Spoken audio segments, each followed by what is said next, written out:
with having some computer issues, trust me. I beat my head against a wall several times last May trying to figure out how to render episode 3, I think it was, of my Danganronpa 3 series. It was, like, actually painful to try to get that to render properly. Because it just, like, it was all... I stayed up for 24 hours straight trying to render that thing, but it just wasn't working. No matter what I did, it just wasn't working. Did you drink any coffee? No, I have never I've never drank any coffee in my life. Same. Hi. How do you do? Well, it works. Yeah, it works. We're in. It works. The stream's live, so I think everything's, for the time being, everything's functioning properly. Nice. Now then, shall we commence? Hey.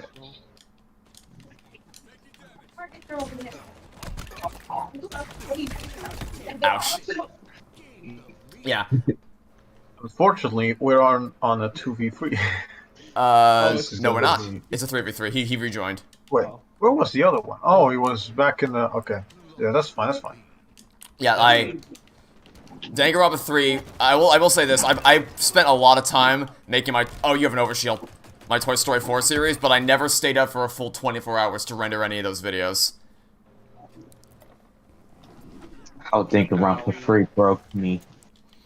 It basically did. In fact, I'm even still facing the repercussions of that, because just last weekend, I didn't stream it all last weekend, and I never got the chance to explain it to you, Neil, but I can do that now. The reason I didn't is because I woke up, and you know how when you go on something like the tilt-a-whirl, and you feel like the world is spinning around you? Yeah. That's how I woke up. I just felt like I was perpetually on the tilt-a-whirl. I've never felt that nauseous in my life, and the reason, as I quickly learned, is just because I was so nauseous and disoriented because I was massively dehydrated and I was massively sleep deprived, just because even still to this day I'm still actively working on things and have not quite gotten my sleep schedule adjusted properly. So yeah, basically what I've learned from that experience is I need to actually commit myself to not staying up into the wee hours of the night making this stuff, and to constantly have some form of hydration in me. Nice.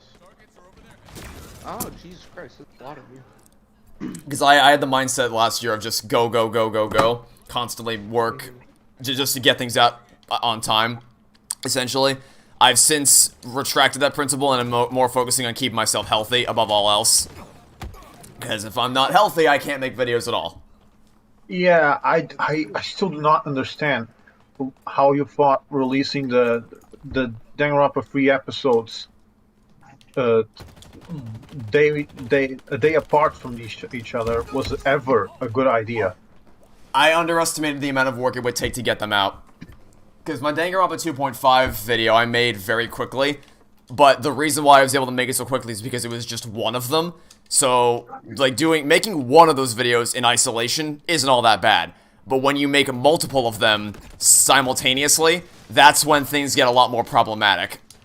Because Not to mention that every video covered 2 episodes. That's twice as much as the 2.5 video. Technically speaking, yes, but many of them were not that much longer than the Danganronpa 2.5 video. I don't understand how... So, like, for instance, many of them were around half an hour, and my Danganronpa 2.5 video was also half an hour, so it wasn't that much of a decrease, or increase, I should say. Yeah, I massively overestimated precisely how much work it was going to take to get those videos made and out on time. But I got through it eventually, and the reason why I was so committed to getting them out in the time manner that I did is because I knew that the Ace Attorney Chronicles was coming out in July, and I absolutely refused to let Danganronpa still be a part of my channel once those games came out. I wanted Danganronpa to be completely behind me once the Chronicles were out, and I knew I had to get through Danganronpa 3 and V3 before that happened. So I mapped out how long it would take me to play through V3, and then added in a couple days of condolences to make, just to make sure I would have enough time in case anything went wrong and I missed a day's upload, and knew that I had to get all the Danganronpa 3 stuff out by the end of June to make sure that would happen. But yeah, it was. And then Danganronpa S was announced, and you were like, well, that was a waste. Well, I wouldn't say it was a waste, because I didn't really do much with Danganronpa S. No, I mean, you went through all that trouble just to make sure that you will never do Danganronpa after Ace Attorney Chronicles came out, and then Danganronpa S was announced, and you were obligated to play it, so... True. What I'm saying is, yeah. But I made my way through all current Danganronpa content that was out, and that was my goal, was to make sure that everything that was currently available was cleared, and I could focus on Ace Attorney until it eventually came back to haunt me in December, which it did for a couple hours, and then never again.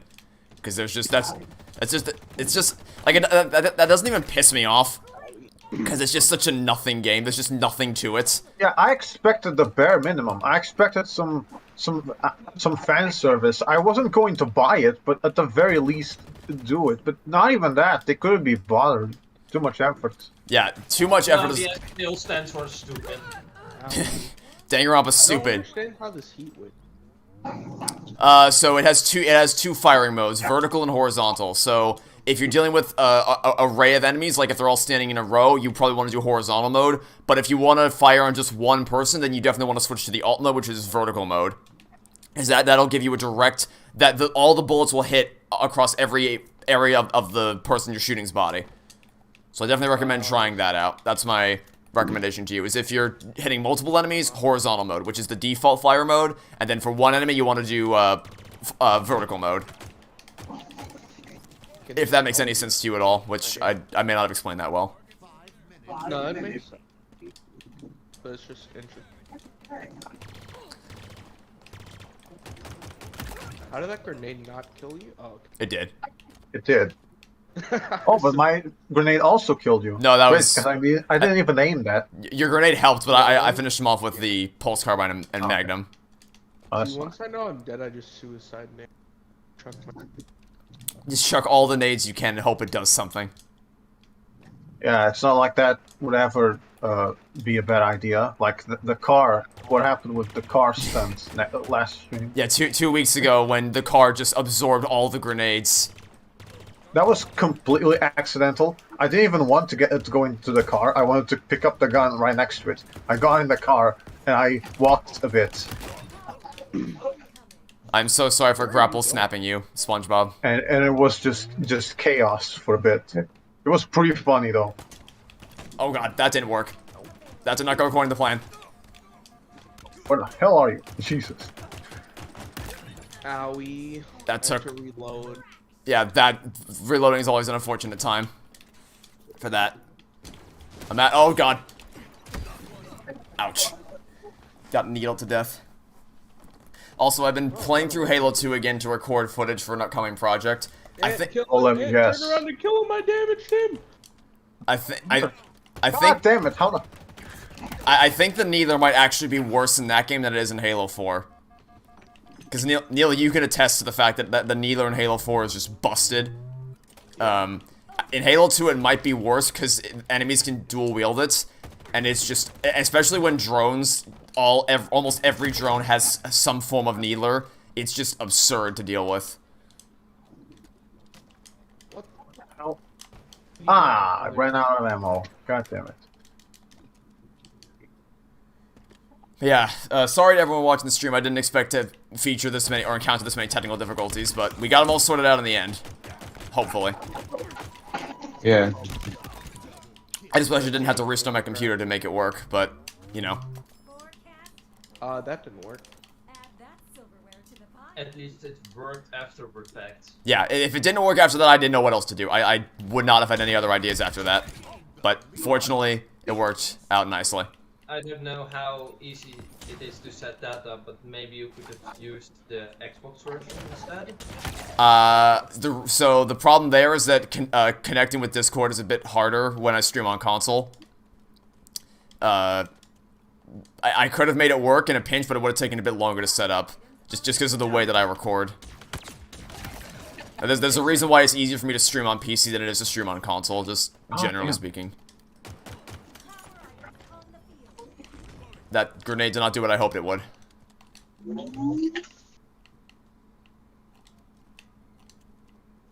Well, no one's gonna take this, and I'll happily grab it. Ow. Where the hell did I spawn in?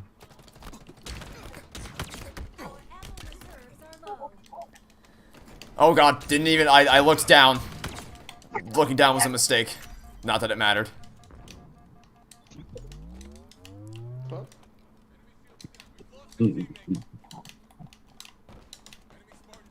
Ow. You hope I don't overwork myself again? I'm making a concerted effort, because I've, even as of the beginning of this year, I have not been making, I've, as of January, I was not getting a consistent amount of sleep, which eventually caught up with me, because like I said, like, I don't want to go into the grotesque details, but I was not well last weekend. It was not a very pretty scene, so it finally cut, my lack of sleep and lack of consistently keeping myself hydrated finally caught up with me, so I'm making a concerted effort into the future moving forward to get at least 8 hours of sleep every night, no matter what, like, even if it means delaying a project by a little bit or whatever. I'm gonna prioritize that before I prioritize getting an appropriate amount of sleep. Sorry, before prioritizing that before getting a video out the door. Which is what I should have done in the first place, but I don't know if workaholic is the right term, but I spend a lot more time than I probably should working on things, which I guess is... I think it's workaholic and perfectionism. Probably part of that. Yeah, that might have something to do with it as well.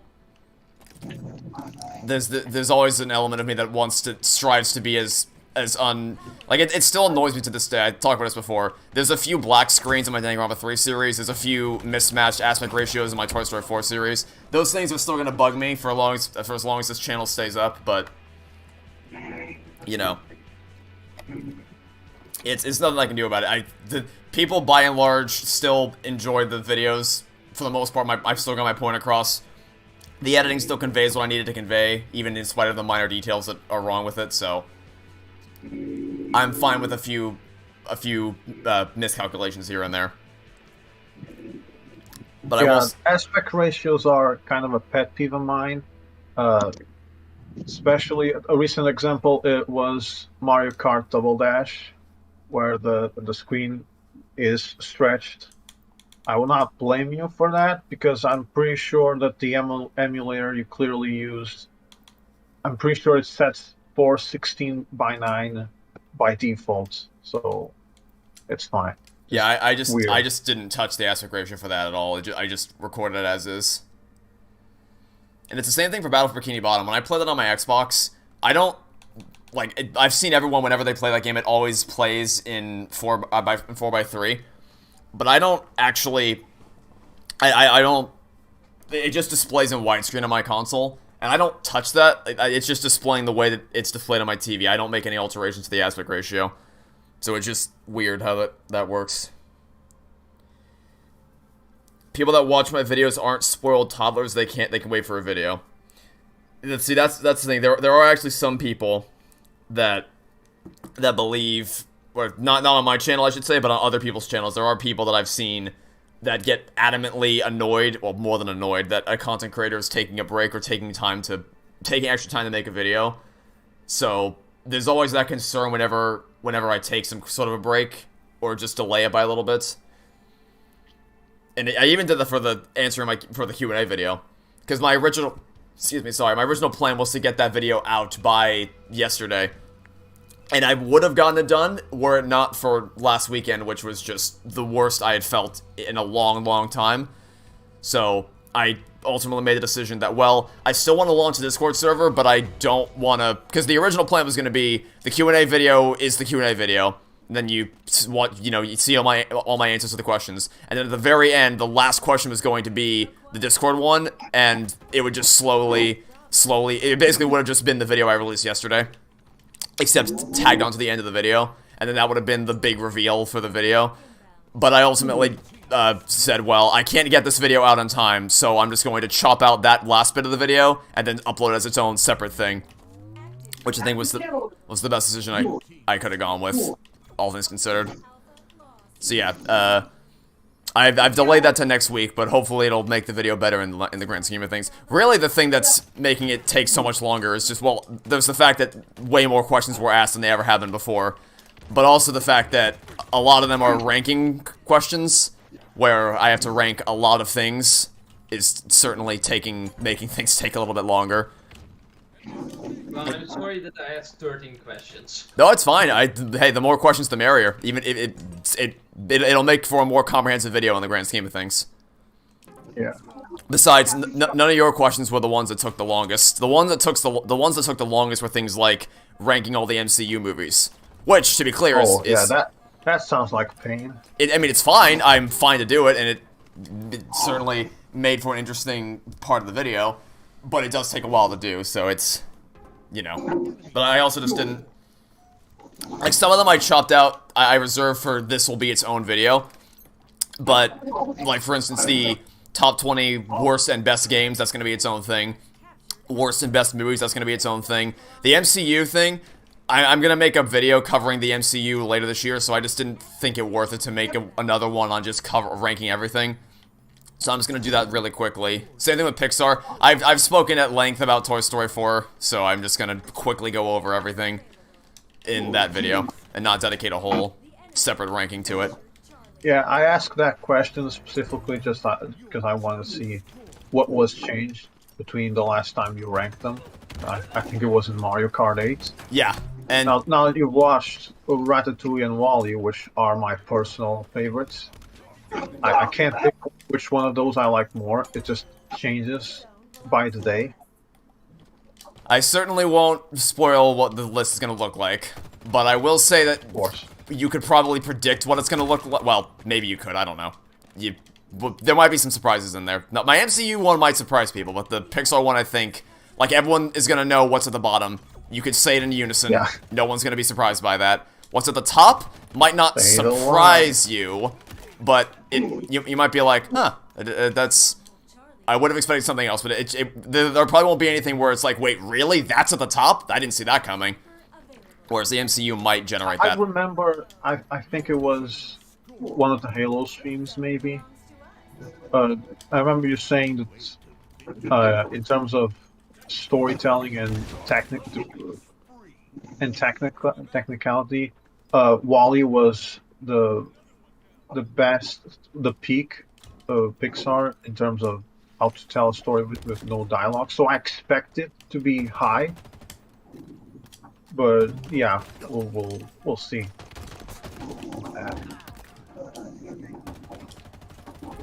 So before I say anything else, I'm just gonna say I apologize to SpongeBob for sticking you. I apologize for Neil for nading you, and I apologize to OJVDH for repulsing you off the map.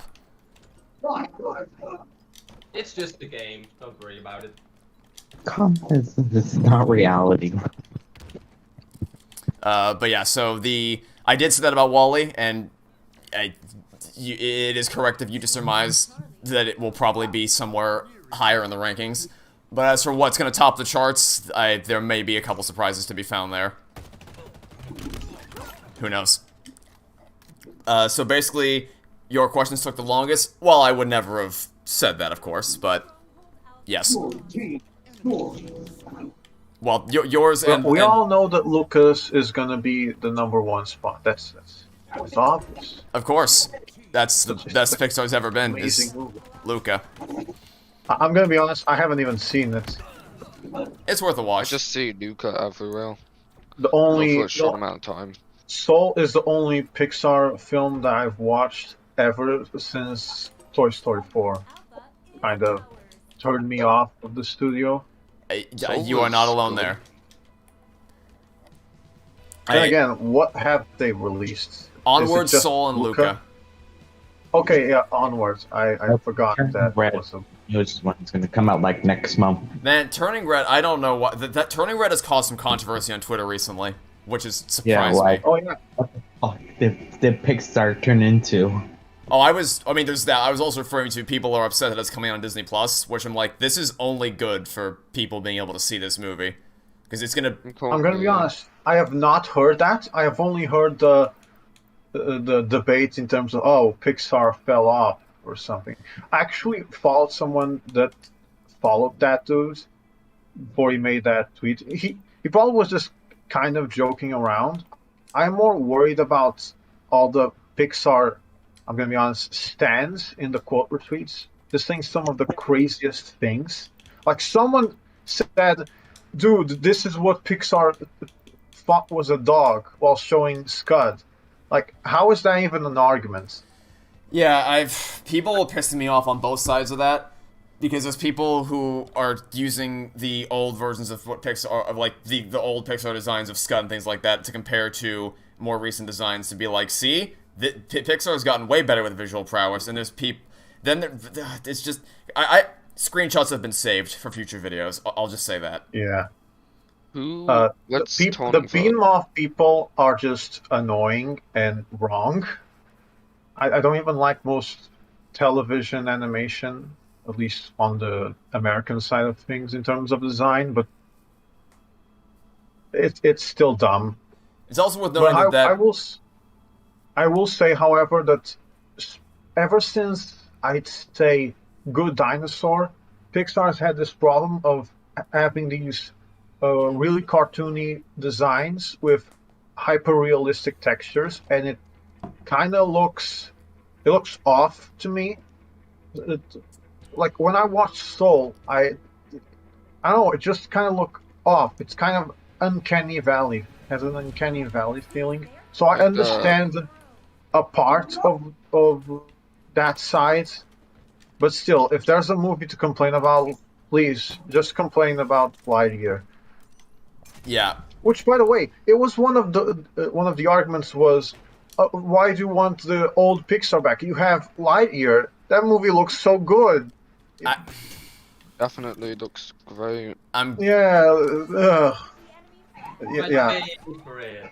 I'm just bottling in my rage, because I know at some point, not at some point, I know that I'm going to end up making the video or series. I don't know, it'll either be the video or a series. I genuinely don't know in what form my coverage will manifest itself. I really just want to know if there's a Zerg face reveal. I was tempted when the recent trailer came out. I was tempted just Photoshop a silhouette of Josh Cooley onto the Zerg bots, but I just ended up not doing that.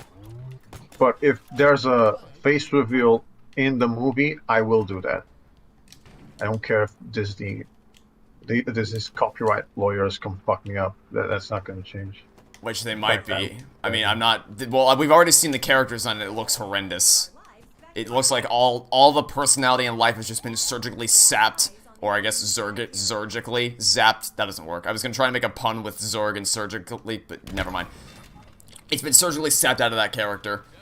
So it wouldn't surprise me. If they actually do the thing you suggested where they play the "No, Buzz, I am your father" completely seriously, I'm just going to be like, oh, what are you people doing? I will have them, because I'll be in the theater when it comes out, because of course I will, and I'll be waiting to see what they do. But I have very little faith in its ability. I mean, maybe it'll surprise me, maybe it'll be visual oddities aside, maybe it'll be a really great story, but I have such, I don't believe it. From what I've seen... Part of me still has hope, just for the sole fact that it's Pete Docter writing it. Yeah, but, I mean... That is a good yeah. a shining light in the darkness, because Pete Docter has proven himself to be a really competent director, but unfortunately, there's just what the director, I think, makes a lot of the calls, because I think, believe it or not, I think it was someone else who actually wrote the screenplay. I think Andrew Stanton wrote the screenplay for Toy Story 4, because Josh Cooley said it's like when Andrew wrote that in the commentary. But it's clear that the director is the one that makes a lot of the creative choices. It's not like something where Marvel, where the director has very little actual control because a lot of the scenes are pre-visualized years in advance. It's clear that the director is the one who makes the final say, because there's a person who writes the screenplay and a person who makes the creative calls. Where sometimes, like Rian Johnson wrote and directed The Last Jedi, whereas Josh Cooley directed it. But the person who... Sorry, keep going. No. What I was trying to say is, did Pete Docter write Soul? I will check that in a second. Because I like Soul, it's a good movie, but it doesn't have particularly strong writing in a good chunk of the movie. I will check that very quickly, because there's not much happening right now, if I can type on a phone properly, which apparently I can't. Yeah, okay. Written by Pete Docter. Yeah. Oh, but also co-written. Yeah, Pete Docter wrote it alongside Mike Jones and Kemp Powers. But he did have a hand in writing the script, whereas Josh Cooley was the one in charge of the creative decision making. So that's why, because I'm surprised no one actually mentioned in my series that, well, there's more people listed into the writing category than just Josh Cooley. To which I would have said yes, but it's clear who made the actual creative decisions, which is Josh Cooley. I think it's universally accepted that the director calls and shots. If the movie is good, the director made a good job. If the movie sucks, the director made a bad job. I think that's what's universally accepted. And so, yeah. Yeah, that's basically how it boils down a lot of the time. But yeah, I've saved a lot of screenshots because some people have also said things like, well, Pixar changed the target demographic from they used to target to all people of all ages, now they target to just kids. To which someone said, well, are you saying Toy Story and Cars weren't targeted to kids? Those are very childish movies. And it's just like, you're both so wrong. Stop talking. Just, That's very interesting because people on Twitter are talking about the Lightyear trailer because, like, oh, it's not even a kids movie. It's almost like it's almost like a live action movie. It's for us. It's not for kids. It's for the grown-ups. Which makes you wonder. And I hate that. I hate that so much. There's multiple ways to attack that. Which, first of all, maybe it shouldn't be animated if it's gonna make this look this hyper-realistic, why is it even animated at all? But again, that's my problem with Pixar recently.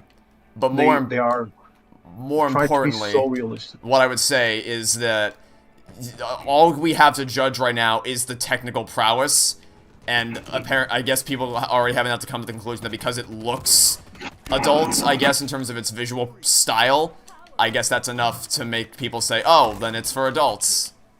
Well, if it's live action, if it looks live action, it has to be for adults. Yeah, because anime, stupid little silly cartoons are just for kids. The real, proper, true, actual grown-ups appreciate the live action stuff, which is why every classic Disney animated movie is being remade in live action. And then once saying, again, anime is for kids, even though a lot of anime are actually 16+. Yeah, Danganronpa 3, my favorite kids show. A lot, most. I remember an article online saying that, oh, I don't want this scene to be in Demon Slayer because I don't want my kids to see this. First episode of Demon Slayer, the guy's whole family gets killed, and we see the corpses. Like that's not for kids. It's not like, Where's the stigma around animation? It's just annoying because. I just hope that you don't need to make a series and just a video, because that probably means that there's less work wrong with it. Well, to be honest with you, I don't really see why I would have to make, well, I'm gonna eat my words probably, but right now I don't actually see a reason why I would have to make a series, because if it's in its own continuity, well, the contents of the movie, like the events to which will unfold, are in its own individual continuity, so in theory, there's outside of the inherent contradiction of this movie shouldn't exist at all because of the Lightyear the Star Command TV show. Technically speaking, it shouldn't even exist, but if you put aside that one contradiction, in theory, it's in its own continuity. So the only way it can break more than has already been broken is if it has some kind of flashback scene or something to that effect of this is Andy watching the movie and then they go get the Buzz Lightyear or something like that. Or if they try to tie it into Bonnie somehow. I'm going to be honest, I expect the end credits sequence to be that. Like it zoom out from the credits and we see young Andy. The Toy Story 4 young Andy, by the way, wanting to buy the thing. Buzz Lightyear is so cool with some shit. Now, it won't even be the Toy Story 4 model, it'll be another model. They'll make up another kid. They'll have to make it look hyper-realistic Andy now. Which is somehow even worse. Yeah, I don't know how, but they'll find a way. Andy with realistic blood. It's so Apparently, bizarre. some people wanted Space Rangers to be like a real thing in the Toy Story universe. Like when it was first announced, they're just like, yeah, we need Buzz Lightyear being a real person now in the Toy Story universe. Yeah, because that has no possible negative consequences, introducing Space Ranger technology into the Toy Story universe. Oh, don't Yeah. you worry. I have Possibly a go perfect wrong. counter argument for that argument. You see, toys become alive, therefore aliens exist. Genius. Aliens. Have you Matt considered? Pert's gonna have a field day with What that is- one. Have you considered this is a Little? movie made for kids? And therefore all criticisms of it are invalid? Oh yeah. Oh yeah, it's like it's therefore Schrodinger's movie. It's both a kids movie and an adult movie, depending on what is required to defend it. Yeah, either it's made for kids, therefore any inconsistency should be discarded, or what? Are you kidding me? Look at how hyper-realistic this is. This is a movie made for adults, man. This is Pixar at its peak. We're going to have the exact same people on the exact same accounts going on Twitter, saying the opposite things depending on what argument they need. Yeah, it's not hard to find inconsistencies in the Twitter users' arguments. Like I'm probably gonna start using Twitter now that I have the Discord server. I'm probably gonna start using Twitter less and less because it's mentally and Neil can attest. I feel bad. Neil's been silent a lot, but Neil can attest to this. Twitter is just brain sewage. Twitter Probably a is good just decision. an easy way to lose, Brain cells. and it's free. That's Yeah. probably in the Wikipedia page. Twitter is awful. Video games rot your brain, no Twitter rots your brain. Yeah. Twitter rots your soul. Twitter makes you feel bad. Or cringe. Twitter is a free way to lose brain cells and a little bit of your soul along the way. It's about fanboys attacking fanboys. Yeah, And for privacy. console warriors are at their worst on Twitter. Movie defenders are at their worst on Twitter. Humanity is at its worst, verbally anyway, on Twitter. It is just a cesspool. Twitter is just a wildfire. A wildfire that will never be put out unless you delete it. TikTok yesterday, that kind of blew my brain. What'd you see?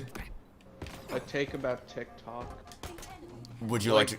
It was made by China, but China's algorithm rewards the youth by promoting like cool engineering, science videos, and like cool stuff that's not brain dead, but it promotes in the US and Europe that are brain dead kids making dumb videos because it's rewarding talking.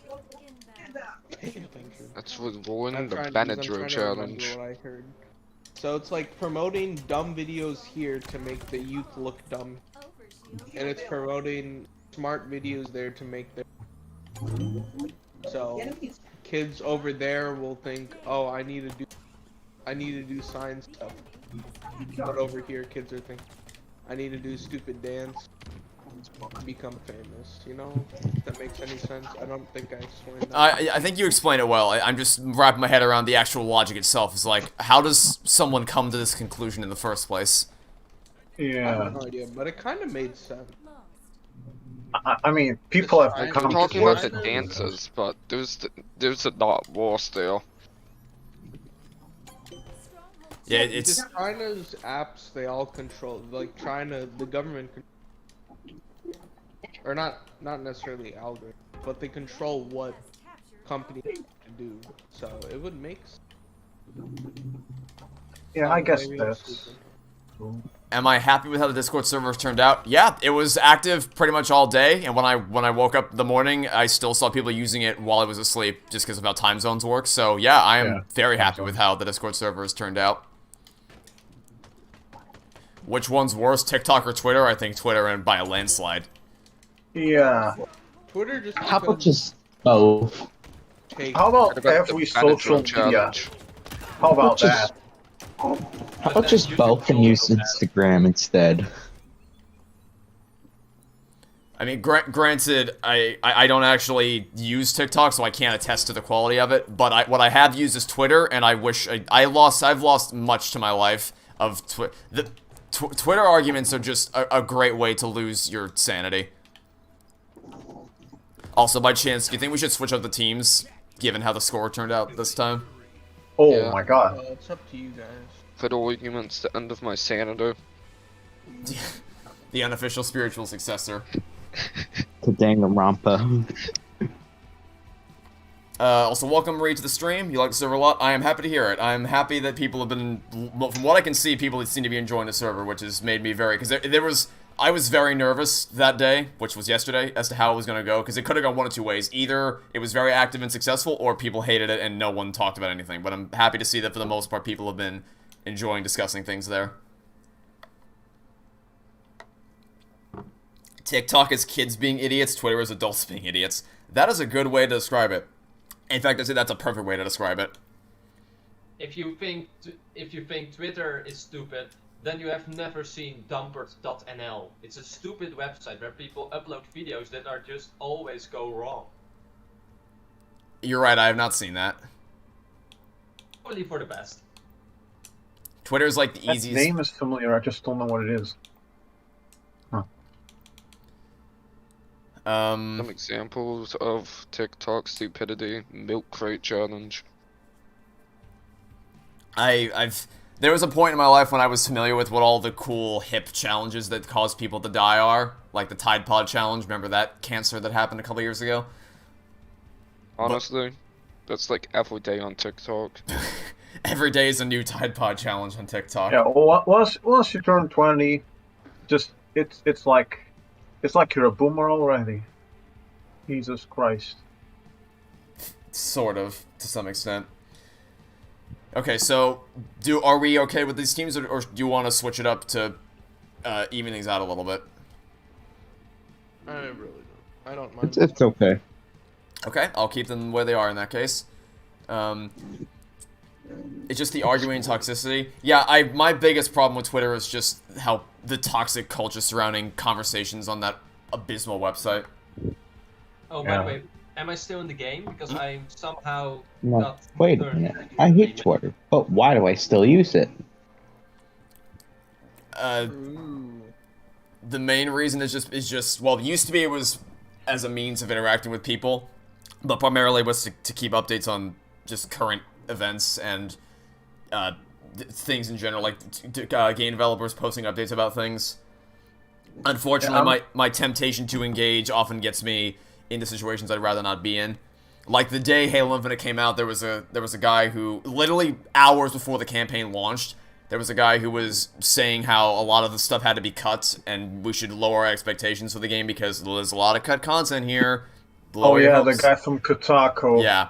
So What I amazing. quote tweeted that. I'm like, the game literally hasn't even come out yet, and you're already trying to sink it into the ground. Fantastic. And then someone Wasn't he the guy that admitted that he had many reports about people from Activision talking about you know what, and just decided that he didn't want to report on it? Yeah, he's a great person. I really love the stuff he does. wouldn't surprise me if that was a thing. Yeah, I engaged with that person on Twitter, and he was defending and being like, "Lol, you're concerned about a company's feelings over journalistic integrity." It's like, that is not at all what I said, but thanks. So that put me in a bit of a downer mood before the campaign properly came out. But thankfully, it didn't take me long to get my mood back into the swing of things, because just seeing the campaign, it took. God, Neil, I was so jealous because your internet was kind to you that day and it downloaded like instantly for you. I had to sit there for like an hour waiting for the stupid campaign to download. So I watched you and a bunch of other people on my friends list playing the campaign, and I was just sitting there like, it's taking Yeah, so. I had the same problem thanks to the bugs. First day, because I didn't have that much. Yeah, Whenever the weekend I had time. yeah. You Did a good job of hiding it during the stream. during which stream? Wait, am I getting confused actually? I was referring to the day the campaign came out, like the. Oh, I messed up on that. First step. Yeah, December 8th was when it came out for me. But time zones are wonky and all that.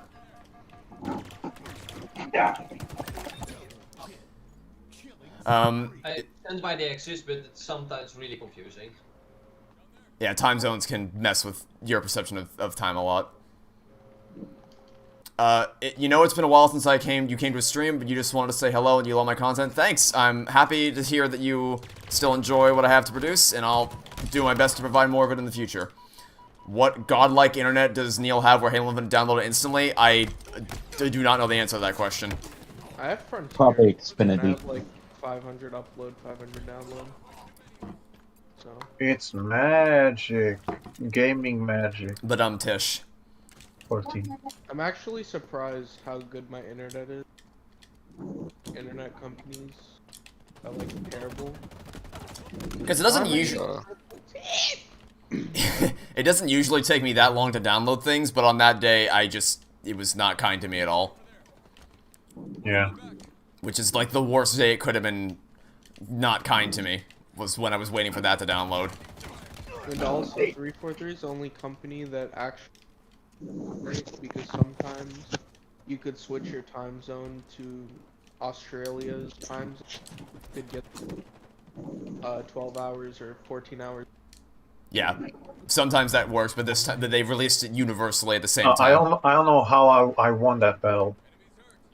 Yeah, I don't know why my 95%. I didn't even have a shield and I somehow meleeed you to death. Like, my melees decide to never lock up. Like, I literally have to lean down to melee someone in this game. It's so fucking annoying. That's why I just don't melee. Yeah, that's generally my rule of thumb too. Is if I have the choice to try to avoid engaging in a melee, just because it's not even that. It's whenever someone else does it on me, it works perfectly fine. Whenever I try to fuck. Yeah, it's not me when I say melee is sometimes inconsistent. I basically always use melee thanks to the campaign because the grappling. Oh yeah, the grapple shots is so amazing. And now I just play like this. I just always go for the melee. And there are definitely time and places to go for it. Yeah, but I mean, I didn't even unlock the grapple, the fully upgraded grapple shot ground pound slam thing, until I did my legendary run. I didn't even get that. That was the one thing I didn't. Oh, I unlocked it. I just had no idea how to use it. I never actually used it because I didn't know how. And you're not the only one. I was watching another Let's Player who just genuinely didn't know mechanically how that function worked. Yeah, because I know it had something to do. Okay, I can't be with a weapon. Is that it?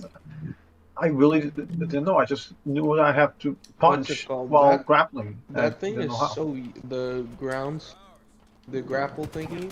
It's like a gun almost, because you could literally just clear room. Even on legendary, like I would walk up to people, grapple slam, or because it would stun them too. So I would just stun like the big brute guys that run at you. I just stun them, and I just keep punching them until they died. And then you could do that with like the. So it's just like. It is. I even used it against bosses. I barely used my gun after I got that in. And yeah, the stun is amazing, and kind of broken. Yeah. Once during the final battle, well, I used it against Esherim once, and then I used it in the final battle against the Harbinger. Not against Harbinger herself, because she teleports too much for that to have ever been a viable possibility, but against the Brute Chieftain, which is honestly harder than the Harbinger herself. I grapple slammed him into his back twice, and at that point it was already game over. He had sustained too much damage from those two grapple slam stun things for him to have done anything else to me. I had the exact same. I had the exact opposite problem. Like that enemy, just I could beat them. The problem is the Harbinger. Those freaking bombs. I swear to God, I can't avoid them. And it killed you in 2 hits. Yeah, I mean, just imagine if you didn't have your shield fully upgraded. To my understanding, exactly. If the only way you can sustain 2 hits from that is if your shield is fully upgraded. Otherwise, you die to 1 hit from it. Which would be fine if they didn't lock onto you so accurately. Like, I remember you complaining about the Celeste boss, the laser, being very accurate in hitting you. Yeah. But I argue those bombs have better accuracy. I Because don't, at least the Celeste boss has always the same timing of, okay, now I'm gonna stop for like a split second, you can move now. If the Origin has that, if she does that, I don't know how. I don't know what the timing is. So what I've found from my legendary run is that it basically, if just zipping around with the grapple makes you basically impossible to hit, because so long as you grapple across that big open part of the, like that big circular part of the area, the balls can't catch up to you so long as you just grapple as far away as possible. And then of course the thruster helps out with that as well. And I haven't tried this yet. I might try this on a future run. But I think the drop wall, if you time it well, might be able to absorb one of the balls as well. No, No? maybe one, but it like the ball explodes. So maybe if you're far away enough from the drop wall where it hits the drop wall, but you're also far away, then yeah, you don't sustain damage. But it utterly destroys the drop wall. Then in that case, I would still just say the grapple is probably your best shot at avoiding those. I need to play it again, which mission selecting would make that much easier. But I'd like to be able to play the boss again to kind of test out what the best ways to get through it are. And I'm pretty sure the most consistent way to avoid those balls is just to grapple yourself away as fast as possible.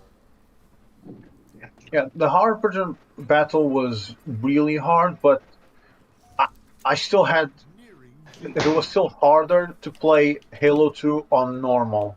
I don't know why, even normal. Because I beat the first game on normal, so I obviously went for normal on the second game, but I don't know what. Maybe it's because of the dual wielding. I just didn't.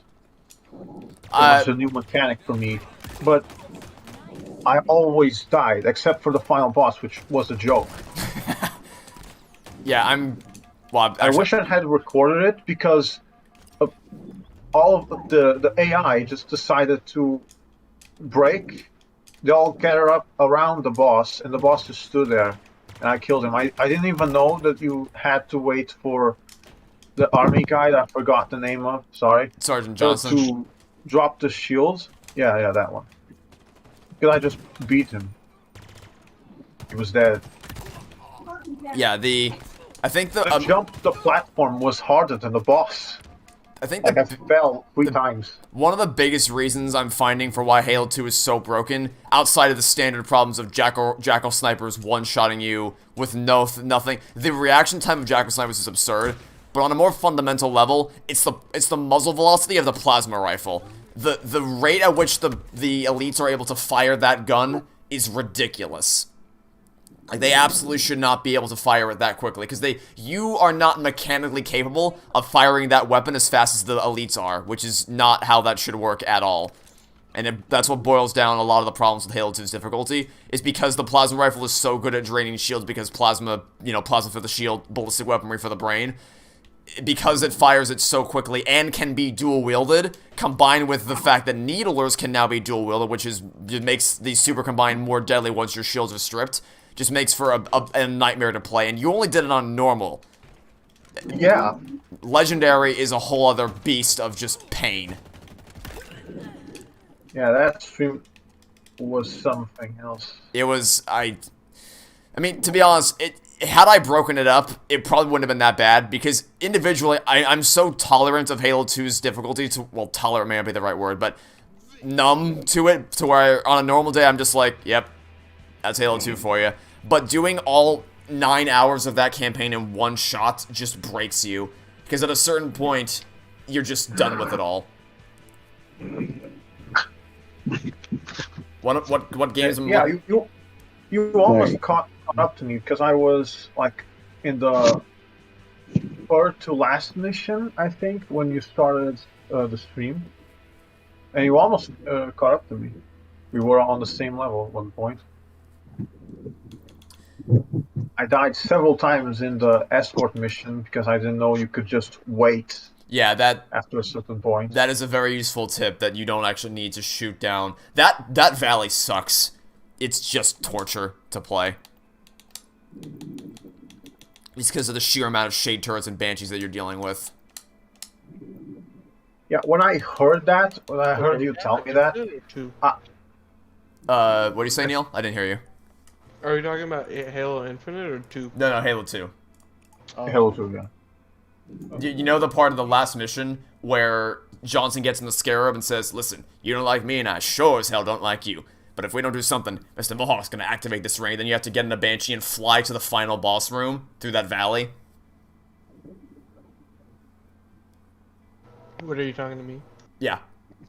Oh, yeah, I remember that. Yeah, so that's the one we're talking about, that valley. Okay, I see.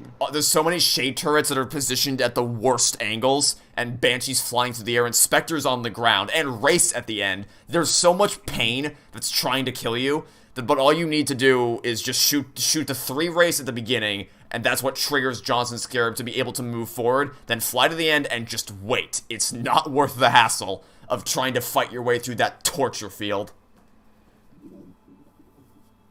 When you told me that, I probably felt the same way as you did a few days ago when you learned that in Persona 5 Strikers there's a bar next to the enemy that tells you their weaknesses. Yeah, I wish I had known about that. That would have made things much better. What are the games we're looking forward to this year? Sonic Frontiers, assuming that's gonna be good, which, you know. Alright. Hopefully. Lego Star Wars Skywalker Saga is not something I'm looking forward to, but is something I'm just morbidly curious about. Locomotive is an interesting indie game I saw during one of Nintendo's Indie World showcases that might be cool. I would say Switch Sports if the circumstances surrounding that game's release hadn't soured it for me just a little bit. And the DLC. I'm gonna be honest, I don't trust Nintendo with any sports game, and that kind of includes Strikers. Because they just have the same problems, that they come out with almost no content, and then they get a few patches with some pieces of content, like maybe a single new map or a single new character. They're always rushed out products, and I don't trust the new sports game to be good, especially when they announced that in a month later you'll have golf. Yeah, I think if there's free DLC a month after the release, then the game is clearly gonna be rushed. Yeah, that was not a great. That's because golf has always been my favorite sport to play in Wii Sports. It's just such a relaxing time to kick back and just play golf without having to leave your house. So it's just I just wish that it was coming. It just tells. Like you said, it just has telltale signs of this game has been rushed out the door. And it's not, give me, that and just Nintendo's reluctance to allow people to live stream or record the game or share anything about it in any way has left a poor taste in my mouth. But guys, we might be adding grunts back. Don't you guys want that? Yeah, that's been my problem with the recent Lego games. The fact that they weren't grunting. That was the concern I had, definitely. Yeah. Thanks. We needed the Yoda. Ah! That was what I wanted more than anything, don't you know? Oh, and of course, the Cuphead DLC is something I'm looking forward to as well. Played Lego City Undercover, which was the game that introduced the dialogue, like the voiceovers, and it was fine. Like the dialogue wasn't bad. Was that the one that introduced it, or was it Lego Batman 2? Yeah, I think that or the Lord of the Rings. Yeah, actually, I don't know. I think it was. Rings of the first one with voice acting, or there was one before it, but it was one of the earlier ones. Well, either way. Look at this shit, dude! I swear to God, dude, this fucking melee is so fucking stupid. I'm gonna lose my fucking mind. Yeah, I never actually played Lego City Undercover. I mean, I own it, but I never played it. You gotta play it. It's a fine GTA clone. GTA clone. World. Yeah, I think it was the first open world Lego game. So again, yeah, it might have introduced Open world Lego game. Which, that phrase in and of itself just makes my eyes roll. Open world Lego game. Lego game fans when women talk to them instead of grunt at them. Yeah, I don't know what people's obsession is with this, with the mumble mode in Lego Star Wars: The Skywalker Saga feels like just such the most pandering garbage ever. It's like, hey, look at this, Yeah. They're mumbling. Remember when they therapists. mumbled? I remember when they mumbled. It's like, yeah, they did more than just mumble. It's not just characters mumbling, which I'm going to talk about this a bit more in depth in my Q&A. Yeah. It was the fact that because they didn't have voice actors, they had to make a lot of creative storytelling decisions visually to convey the same I was gonna information mention that. without any dialogue. It wasn't just, oh look, they're mumbling, lol. Don't you like it when they grunt like Peanuts characters going want want want want want. It wasn't that. It was more to it than that. But yeah, just engage a mode that disables the voice acting, and you've achieved greatness apparently. That's how that works. Fantastic. The load times for Lego City and oh yeah, you can go. About things that are fantastic. I'm still playing Halo Combat Evolved, and I play on easy mode, and all the enemies are literally cowering in fear and run away. That's all they do in easy mode. They just scream, "Oh, we're all going to die," and they run away. Oh, that's just typical grunt behavior. If you kill the leader of a group of enemies, grunts will cower in fear. They'll scream, "Ah, run away!" Yeah, that's just normal. So I just checked the Lego video game release chart. Lego City Undercover Game 2012 or 2014. was released in 2013, and Lego Batman 2 was released in 2012. Okay, then I guess that was the first one. Have I ever played Scribblenauts? No. No, I have not. I don't actually know much about what Scribblenauts is. It's a game where you draw, and it'll appear. Oh, I think Waffle left at some point during that. I didn't actually pay attention to that. In that case, we can move to Big Team Battle if you want, since we no longer have an even 3v3. Alright. Queue us up for that. Again, cross our fingers, knock on wood, that this doesn't crash everything.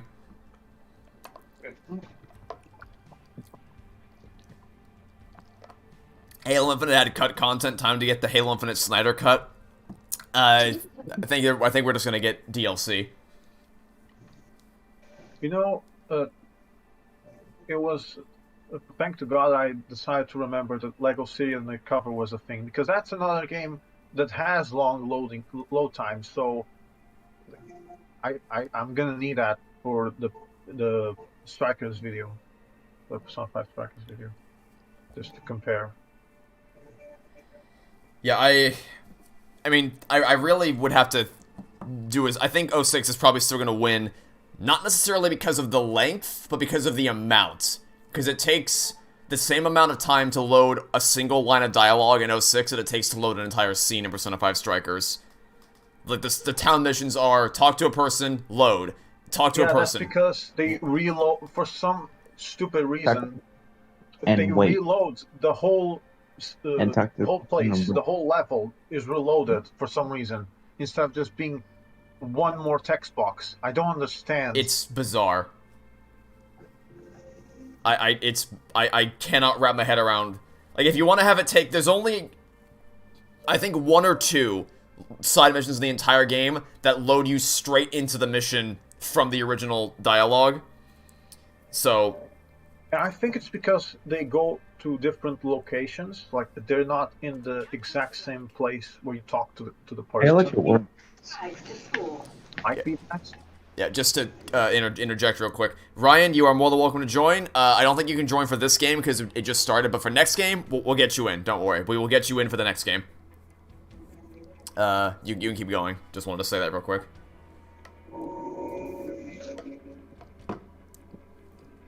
Scribblenauts is a puzzle game where you can draw literally anything. The object you draw will come to life and you'd use it to beat a level. It's a very creative, impressive game. That does sound very creative. Yeah, that's fine. I might check it out one day, but as someone mentioned in the Discord server earlier today, my upcoming games list is overflowing with recommendations to the point where I think I've dug myself too deep of a hole from where I can ever escape it. But I'll trying to make my way through them at a moderate pace. So here's a fun fact, since I'm looking for every single load screen on Persona 5 Strikers. They're very inconsistent in terms of length. Sometimes it can be literally less than a second. Other times it can be like 30. I guess it depends on what's loading. But still, it's very weird. Yeah, I don't know what the deal is with that. Sometimes it's like a second long because the scene that it's loading is literally just the character models on a JPEG background. Royal also did that. I think it was the places like the principal's office that were just a single JPEG. Basically, if the camera doesn't move ever, it's a JPEG, which is good for saving resources and good for cutting down load times. But yeah. If I want to catch up on my recommendations list, don't play Xenoblade this year. Fantastic games were really long. I'm still deciding on whether or not I'm going to cover those games. Because there is a part of me that wants to get them done before Xenoblade Chronicles 3. But there's another part of me that's starting to think maybe that's not going to happen. Yeah, I don't think that's I don't like possible. next year. What do you say? You can do it, but then you have to start really, really quickly, because otherwise it just won't work. Xenoblade 1... When does it come out? September something. September. Yeah, September, and then that's... the date, which is not announced yet. Oh, they haven't given a date yet? No, they haven't. Okay. I knew it was September, I just didn't know if they had a proper official date. I can't believe The the problem Splatoon is 2 if you want to Splatoon play 3 it. doesn't have one. If you want to play it, the problem is both Xenoblade 1, as in Definitive Edition, and 2 have an expansion which is ridiculously big. As in, Definitive Edition has an additional story which will probably link into Xenoblade 3, which is 10 hours long, and Xenoblade 2 has an expansion which can be 30 hours long. On top of the 60 hours, which is the game itself, without doing any freaking side quests. Which only further Yeah, compounds playing- the issue of... Playing those two games is gonna take longer than the Persona 5 LP, and I don't think there's enough time. The only reason I was able to make it through Persona 5 Royal in time is because I did multiple episodes per day, and I fast-tracked through a lot of the latter half of the game. I don't think I can replicate that with Xenoblade to any degree. Yeah, it was kind of annoying seeing you go to bed during the late game. Well, to be Especially frank, when you I get mean, all the- even if I was just playing by myself, I probably would have done that anyway, because at that point, I had spent time with everyone who I actually wanted to spend time with, and anyone else I would have wanted to engage with would have been out of just random curiosity. Because everyone else had already been... I understand that, but also there are ways for you to increase, for example, HP during the day. So you could have gotten like maybe, I don't know, 200 extra XP, extra HP by the end of the game. Who knows? Possibly, but I also don't think it would have made the final Maruki battle any less painful. I guess. Yeah, I don't remember the final boss being that painful. I remember it being long. Very long. I don't understand why they decided, because it's basically just the first phase that's the boss. The rest is just kind of scripted. You're just waiting for stuff to happen. They Yeah. even refilled all your SP because they don't expect you to lose that battle, basically. Even though I don't know if you died in that. Actually didn't. Not that it matters, you were on safe mode. Yeah, out of necessity, because I genuinely don't think I ever could have gotten through the Okuma section had I not been on safe mode. And that's funny because Okuma's battle is a joke on Merciless playthrough just because of how Merciless works. It essentially, every weakness is 3 times more stronger for both you and the enemies. So when the Okumura is all based on you need to defeat these enemies by using the weakness, all the weaknesses, it just makes it 3 times easier. As long as you don't get hit. And even if you do get hit, all the attacks are, aside from like Robot Haru and the big robot, which is like, I think, it's not physical attack, I think it's Almighty, which probably would kill you in 1 hit in that difficulty. The other enemies just attack, which it is not tripled, if I remember correctly. Which is interesting how that works. Yeah, it's funny. Clearly, they didn't think that through. That's just the boss battle as a whole. They clearly did not think the Okumura battle through. They saw people from. It's weird. It's weird because the Okumura battle is literally the Madarame, the second half of the Madarame fight, but worse in every aspect. Because, okay, I'm gonna be honest. First boss and second bosses, you could have gone through them better, especially Kamoshida, where the game just kept telling you, hey, press this button to win instantly. And you didn't press the button. Well, the reason I didn't press is because I didn't want our team to be any weaker than it was. Because my reasoning was, well, if we leave one person to go run off on its own, that leaves that one person extremely vulnerable. Because I didn't really know how those... Yeah, I understand, but also the game just kept... I might be remembering this wrong, but I might be remembering this wrong. But I think the game just, every single turn, it tells you if you want to do it. Oh, it did. It absolutely did. But yeah, I think by that point, you'd be like, okay, so it clearly wants me to do this, maybe I should do this. So, essentially, you need to wait like 3 turns, I think. As long as you constantly attack Kamoshida with at least one of the party members, you're fine. Unless you unless you stand on, in which case Kamoshida will immediately figure out that on is missing. Which makes sense. Which is one of the things I was worried about, is something like that happening. Yeah, Well, in Madarame, what you're supposed to do is attack each clone individually and baton pass to another teammate, and then the last baton pass is extremely powerful, and you just attack the main bot.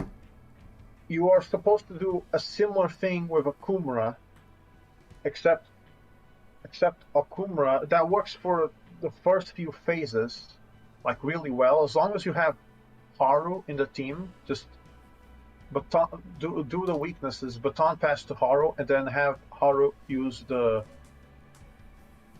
I forgot what it's called, but it's a gun attack. It attacks all enemies with gun, and it just kills them instantly.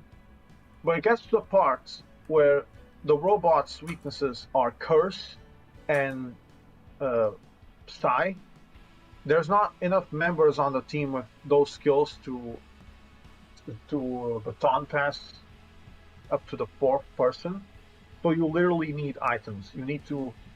I think Morgana can... you can craft items. You can craft those items, and then you use them. Like, I usually go with Joker, Morgana, An, and Haru. That's the best team combination. It just works.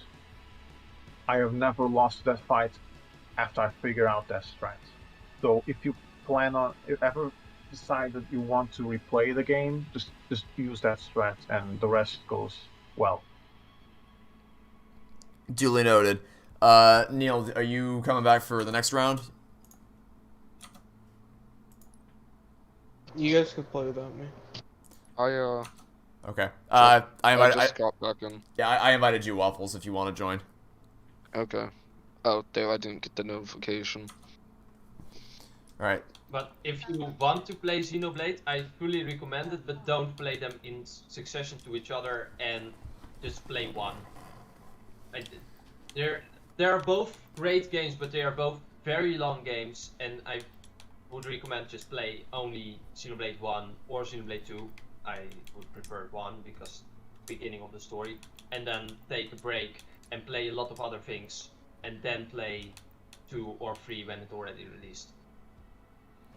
I'll keep all that in mind for the future. If I've mastered the mechanics, Maruki takes like 10 minutes, but I shouldn't have to master mechanics in the first playthrough. Yeah, that's...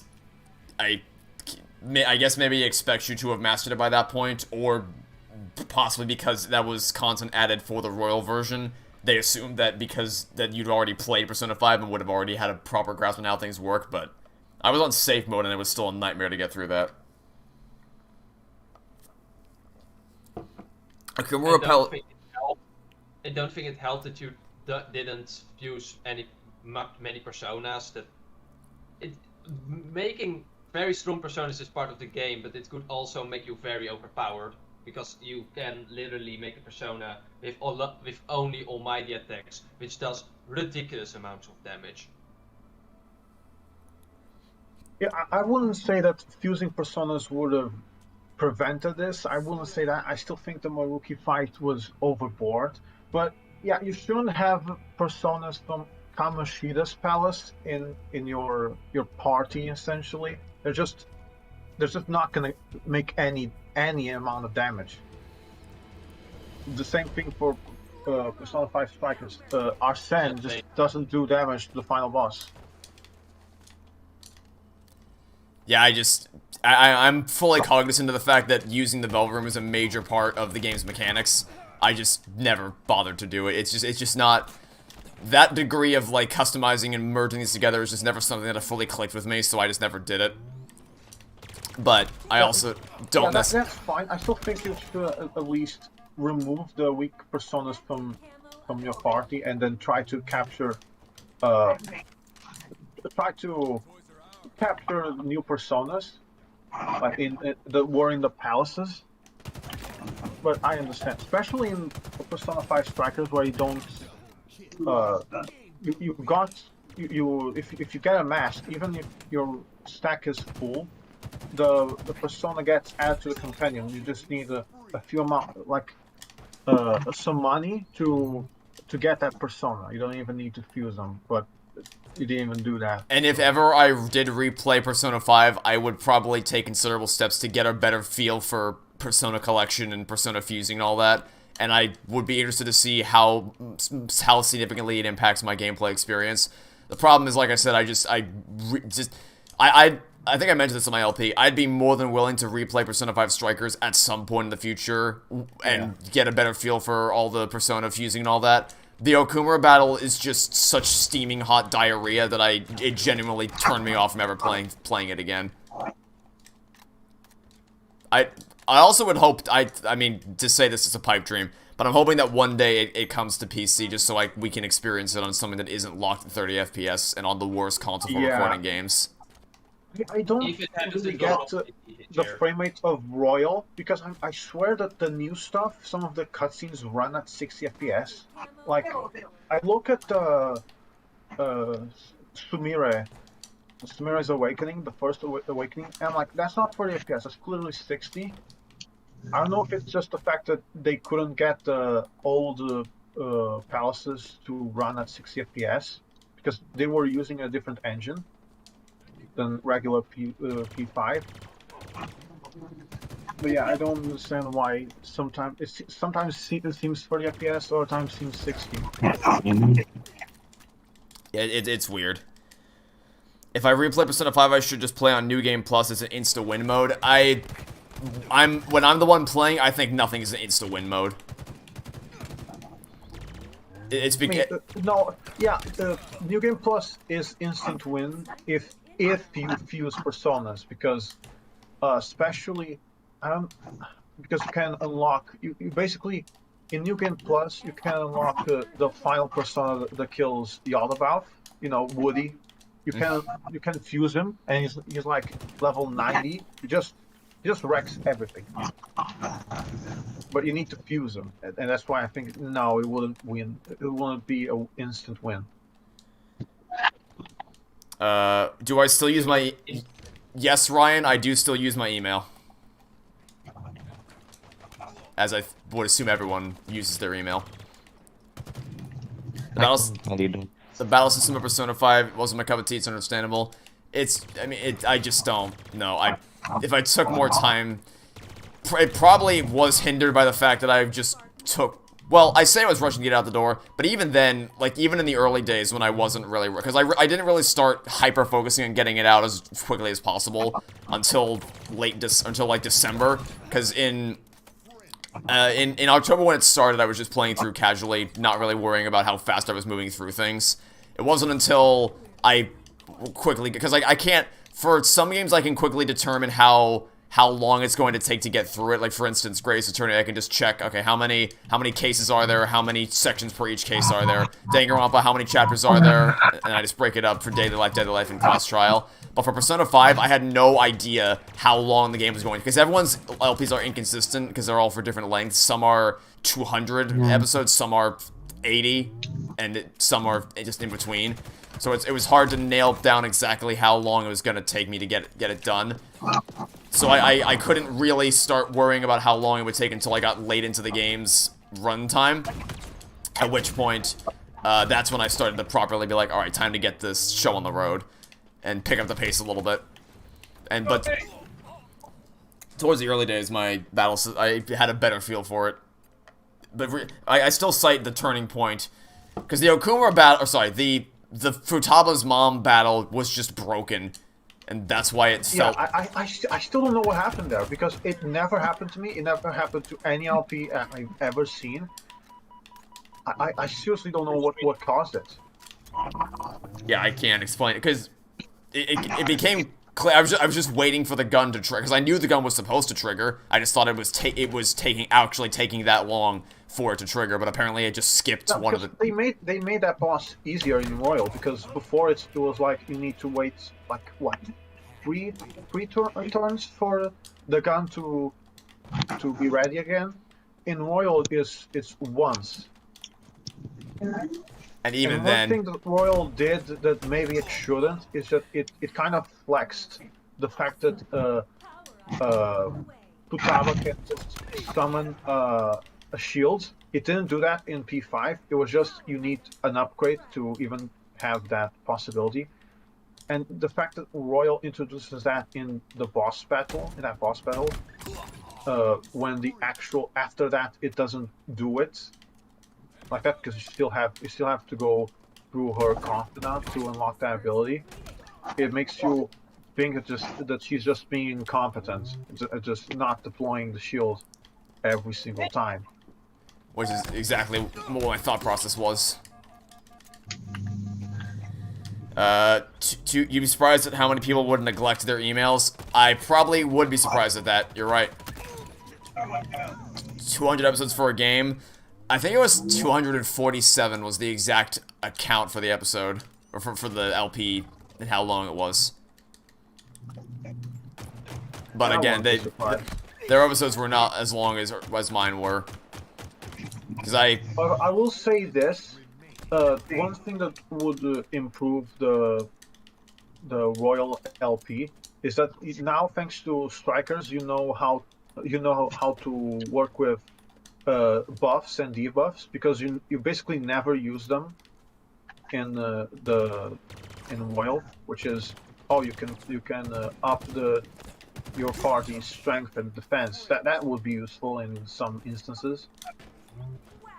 Yeah, I never really used that at all. So maybe that will bring... I think just generally speaking, my knowledge of the game has increased significantly and would make it a much more tolerable experience.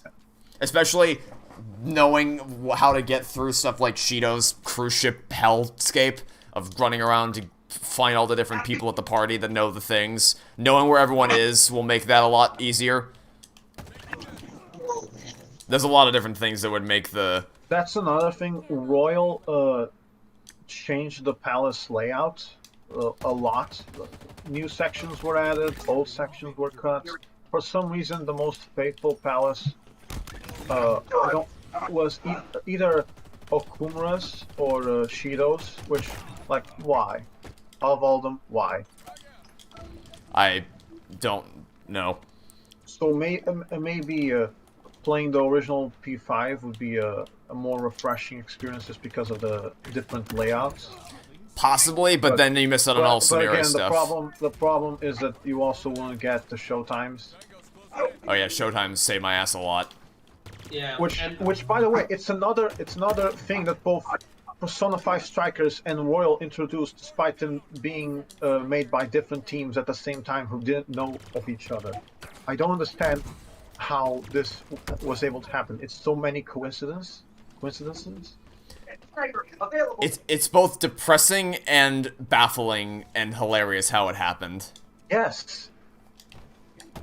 Understanding the development of these games is just like, okay, this can't be real. There's no way this could have happened in the way that it did. It's really funny, actually. Shido's Palace was much easier in Royal. Oh god, don't even get me started on the mouse mazes.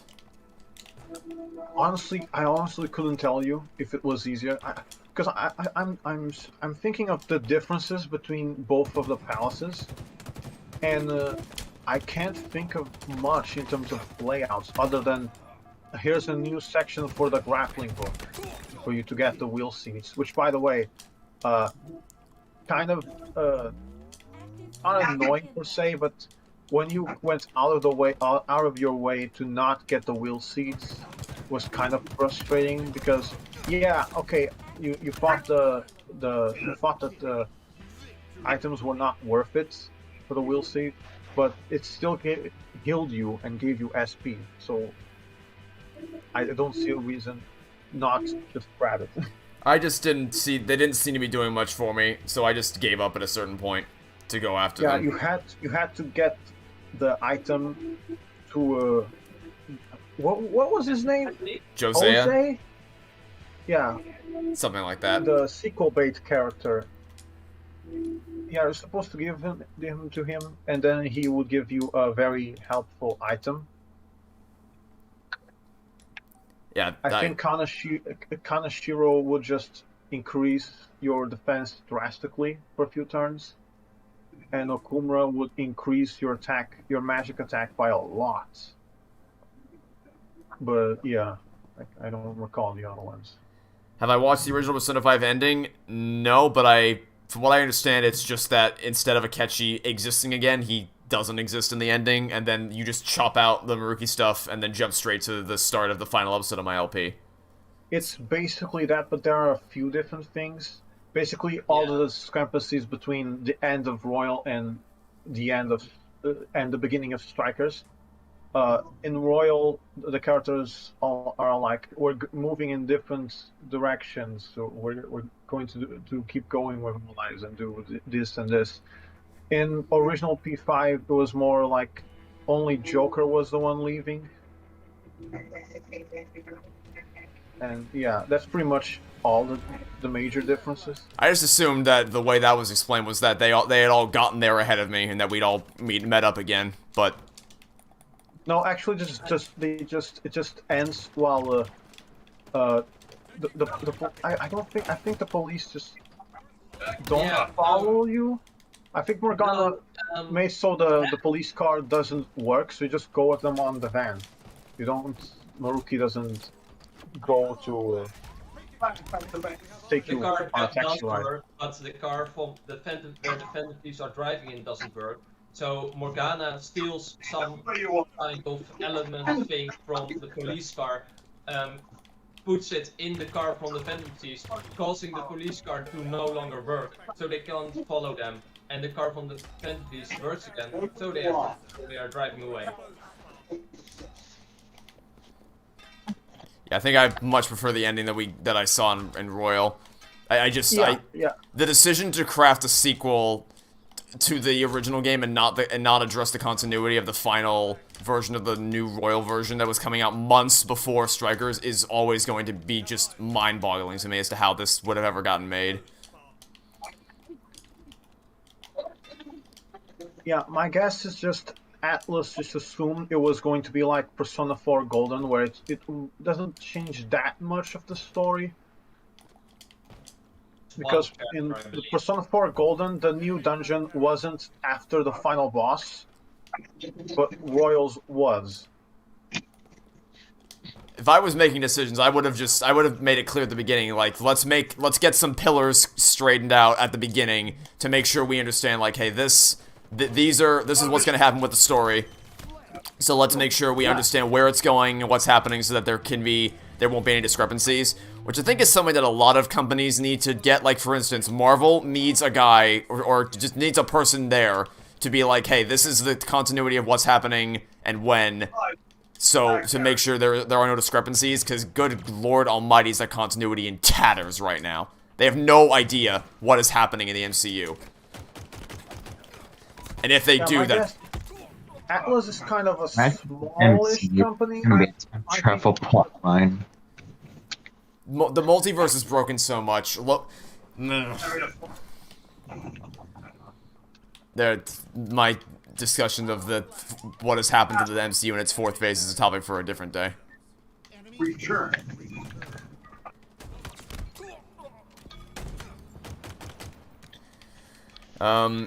Persona 5 has the most spin-offs and they are all canon. And also the Persona 4 spin-offs acknowledge Golden, which is something I wish Strikers had done. But that's because those spin-offs came after Golden. Because, okay, actually that's a lie. Because the first Arena game came out before Golden, so it obviously doesn't acknowledge Golden, because it came out before. But the sequel to Arena canonizes Golden's stuff, so yeah, technically it's correct, but it's also technically incorrect. Have I seen the new Doctor Strange trailer? Yeah, and it pissed me off to no end. Because there's a line in there where Wanda says, you break the rules and you're a hero, I break them and I'm the villain. Does that seem fair? I'm like, Wanda, you enslaved a town against their will.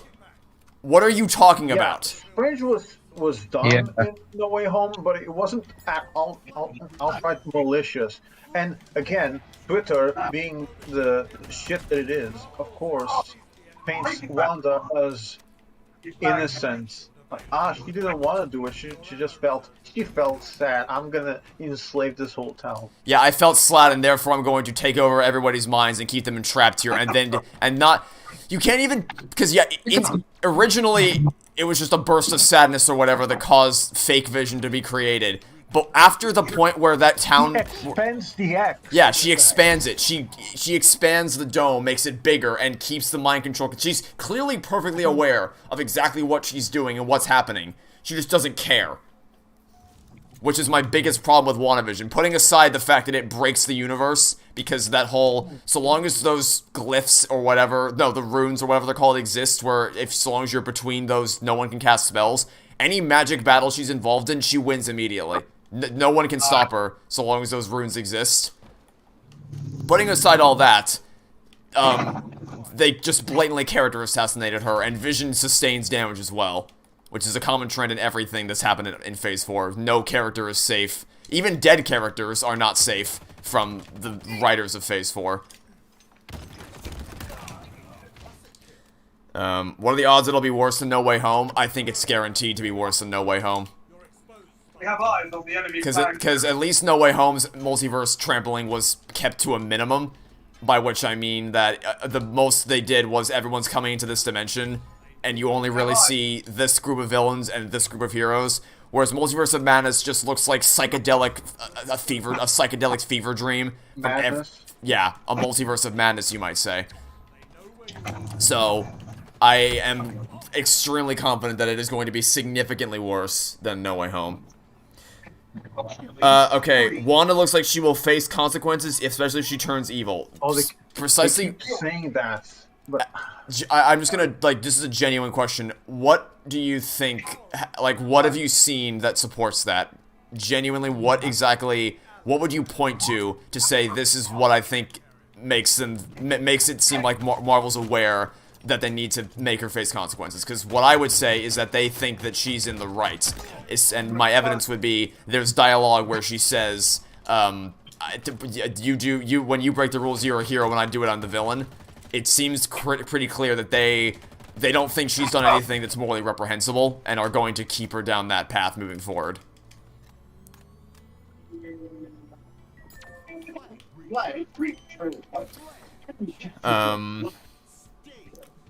Marvel fans watching 9 minutes of credits only for post-credit scene of a character saying "I'm Professor Penis." That surprisingly accurate, actually.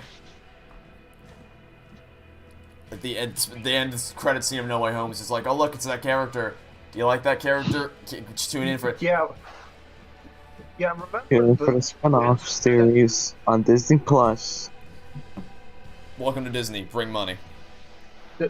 Print money.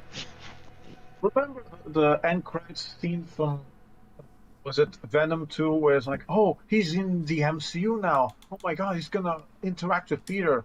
And then the end credits of No Way Home, he's just like chilling, and then he goes back. They brought Venom into the MCU just to bring the symbiote thing, because next movie is gonna be Doing No about Way Home with Spider-Man money and is symbiote. fighting, but What do you say, Waffles? I said the fact that they put at the end of Venom 2, they put him in the MCU would just get No Way Home more money. Yes. Yeah, they banked a lot on No Way Home driving in the numbers that it did. Speaking of the symbiote, I haven't watched Far Away Home. No, I haven't watched Far From Homecoming Home? in a while.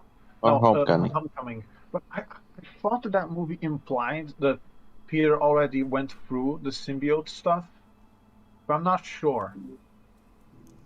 I'm not knowledgeable about the backstory of symbiotes in regards. Like I was in the theater watching No Way Home. I didn't know what the hell was happening, so I called Forget 45 on the spot, and I said, "Please explain this to me. I don't know what the hell was happening right now." And What exactly didn't you understand? the end scene with like that one symbiote. Like I know now that it has to do with Venom, but when the symbiote pops up and they're like, and the whole audience went nuts. I'm like, wait, what happened? Did something happen? Yeah, it's because that's the most famous story arc of Spider-Man, is him essentially getting controlled by the symbiote suit, and like changing affecting his personality and stuff. I recommend you watching one of Spectacular Spider-Man. I'm pretty sure it's on Netflix. If you want. Netflix or Disney Plus. I called her in the movie theater. Yes, because the movie was over and the credits were rolling. Like Yeah, it was the end credit scene. Like it wasn't like I was in the middle of the movie and I was like, "Ha! Look at this bullshit!" And then everyone booed me out of the theater because like, there have been I had to suppress myself very heavily for a lot of movies I've seen because I know that like no one wants to be the person that ruins it for everyone else. Like I'll happily tear it to shreds after the movie's over, but in the moment I don't want to be the one that. Yeah, like there was a guy in the theater that that audibly laughed next to me during the Aunt May death scene. I was like, you're being a huge asshole right now. So here's the thing, I can understand the urge to want to laugh, and not everyone is great at like controlling their emotions in the moment, so I don't necessarily blame them for that. But it's like some people do it just to be an asshole and just because they know the kind of controversy, or not controversy, but the tension it's going to stir. Like I've done I'd make a concerted effort to keep a lid on my emotions in the moment to not ruin it for other people. But once the movie's over, I'll happily tear it to pieces without remorse. But in the moment, I like to let people enjoy what it is. That scene was just kind of awkward, and I just didn't feel anything. I didn't have an urge to laugh. Yeah, I think I said However, the scene where Peter hijacks the news or something to bait the villains on national television. That made me angry. I almost lost it. I was just baffled. I'm like, okay, so there should be a million news helicopters outside the statue right now, and there's literally no one. Like, if you broadcast this to the news, this would be swarming with... Considering how they were all over you at the beginning of the movie, there's no chance in hell that it's just you, the other Spider-Man, and the villains right here right now. There are newscopters, there are cameras everywhere, there are spotlights shining on you all over the place. There's no shot in the world you're the only one here right now. Yeah, it just worked. Yeah, it just It's almost works. like that scene in Wall-E where the captain baits the robot to come down, except this one doesn't make any sense. I don't watch that on my thing. And as for the Aunt May scene, I also just felt like I think I mentioned this in the Sunshine stream. I legitimately had to fight to stay awake. Like I could you know the feeling where your eyelids start to close and you kind of have to snap them awake to make sure you're still in the moment. That was me in that scene. I had to actually fight to keep myself awake. Which I didn't think would be the case because I actually really cared about Spider-Man, about Peter Parker's Tom Holland, Peter Parker, and Marissa Tomei, Aunt May. But the scene was just like, I feel nothing. I feel, even, because I was, because, It comes out of nowhere.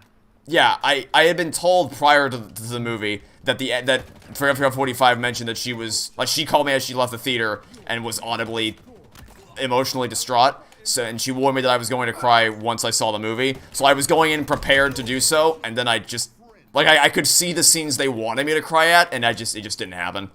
Which is, to be fair, something that will vary from person to person. But the construction of the way those scenes were laid out did not seem to elicit the reaction they wanted out of me.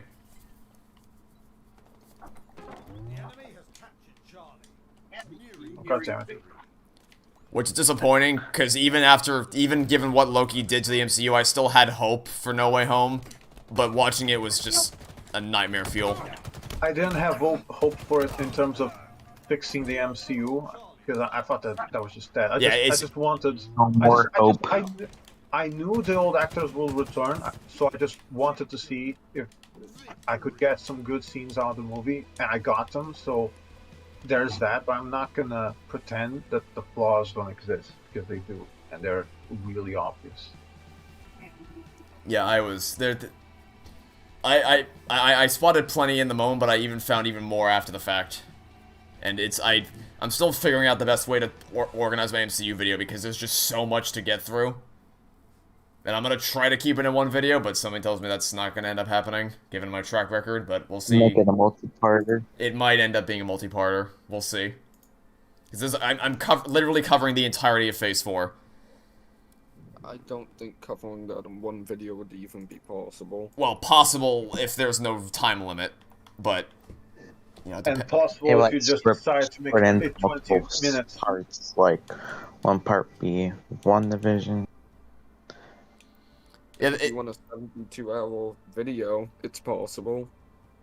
It kind of depends ultimately on how I actually want to split it up, because there's the two ways I'm debating between right now is either I split it up in terms of, that's not the map I want, either in terms of going through each installment chronologically, as in you cover WandaVision, then Falcon and Winter Soldier, then Loki, or if I cover it based on what elements of the MCU have been destroyed, as in this is how the plot is in tatters, this is how the world's been destroyed, and this is how the characters have been assassinated, and go by that.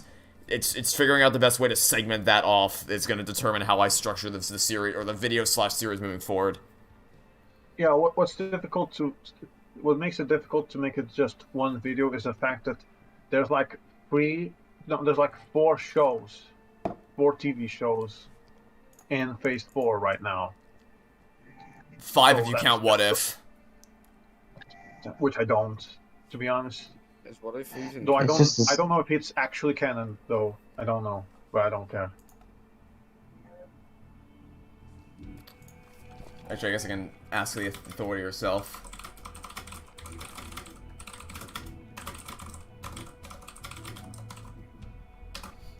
I sent Forgot 45 a message. We'll see if she responds to whether it's canon or not, because if there's anyone who's going to be an authority on the subject, it'll probably be her.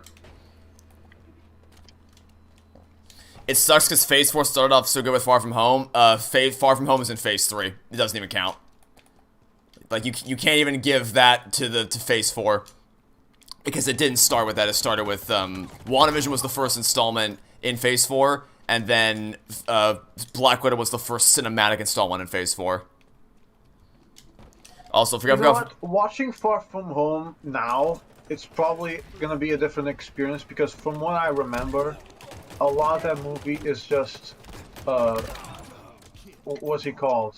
Forgotten? Guy. Mysterio. It's just Mysterio calling out the multiverse on how dumb it is, and making fun of it. So, yeah, those parts aged phenomenally.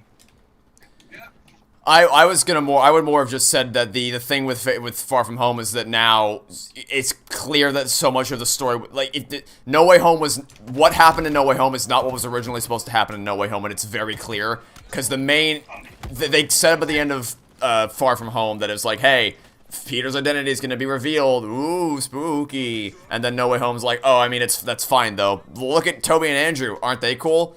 And now, let's skip that part.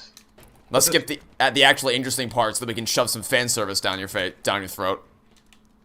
Yeah, And nostalgia, mate. I was predicting like it's good to see Marvel using the techniques that professionals like Danganronpa 3 use. That's good. That's great. Yeah, they basically, because with something like Dual Destinies, you at least it's only the first part in the story, so it's like, okay, because if the first part in a trilogy is crap, you can quickly recover in the second one. But when it's the cliffhanger at the end of your second movie, at that point you can't to course correct for the final installment is like, oh dear, what have we done? You've just abandoned all of Remember this. in the R3 where we just skipped the whole summer? Yeah, we skipped 5. Something like that. We skipped 5 months or 6 months of Athena Psychopath's journey with the reserve corps students, and then just move on as if nothing happened at all. That's my favorite. Also, Figure 45 has said that she believes that What If is canon to the event of the MCU. Oh, great. I don't know in what way, because I haven't seen it, so I don't know. I assume it has to do with the new Doctor Strange movie, because the What If is all about the multiverse. So either I'm assuming that like some of the events of the story are gonna be connected to Doctor Strange 2, or something like that, because that's the only way I can see it being canon or being necessary to understand the MCU. In which case, I just roll my eyes. I mean, like I said before, my investment in the MCU is just down the drain. It doesn't exist anymore. No Way Home. It died. Loki sealed the deal, but No Way Home was just like, I said this before. Endgame should have been the finale. Yes, it should have. It literally called Endgame, but there's it literally is the finale. They just decide to keep going up. but there's money to be made, so you know, $1 billion to be made. for every movie. Hey, can we shove another Doctor Strange movie in it? We can't end it now. When there's money to be made, like to be completely candid about this, were it not for the fact that were it not for the fact that Robert Downey Jr. and Chris Evans, I don't know why his name escaped me there, are contractually unable to return to the MCU, as in they do not want to do it anymore, they would have been revived by now. There's nothing, and Marvel has demonstrated they show absolutely no concern for whether a character stays dead or not, because Gamora died in Infinity War, and now she's another version of herself is back at Endgame, and I guarantee you she's gonna slot right back in like nothing happened. Vision died in Infinity War, but then they restored his body, gave him his memories back, and because like you are your memories, and it's the same body with the same memories, and now Vision's back like nothing happened. Loki died in Infinity War, and now he's back in his own show with the exact same memories he had for his previous self, and now everyone's back alive like nothing happened at all. It's just Garbage? Yeah. yeah. It's just garbage. They show no concern for keeping characters dead. Look, I don't want to be that guy, but I still have to mention this. I just want to make sure that I'm not defending the movies before I say this, but this is a problem that the comics have, especially in this part. One of the problems is that they're adapting stories that are already bad. The second problem is they're adapting it badly, so you just get twice as much shit. Yeah, it's a good writer can make a great story out of a bad concept, but a crap writer can't do anything with that. It's you have a crap concept. Apollo Justice had good concepts and poor execution, whereas the recent stuff in the MCU has crap concepts and abysmal execution. It's just you didn't just get crap, you got elemental crap.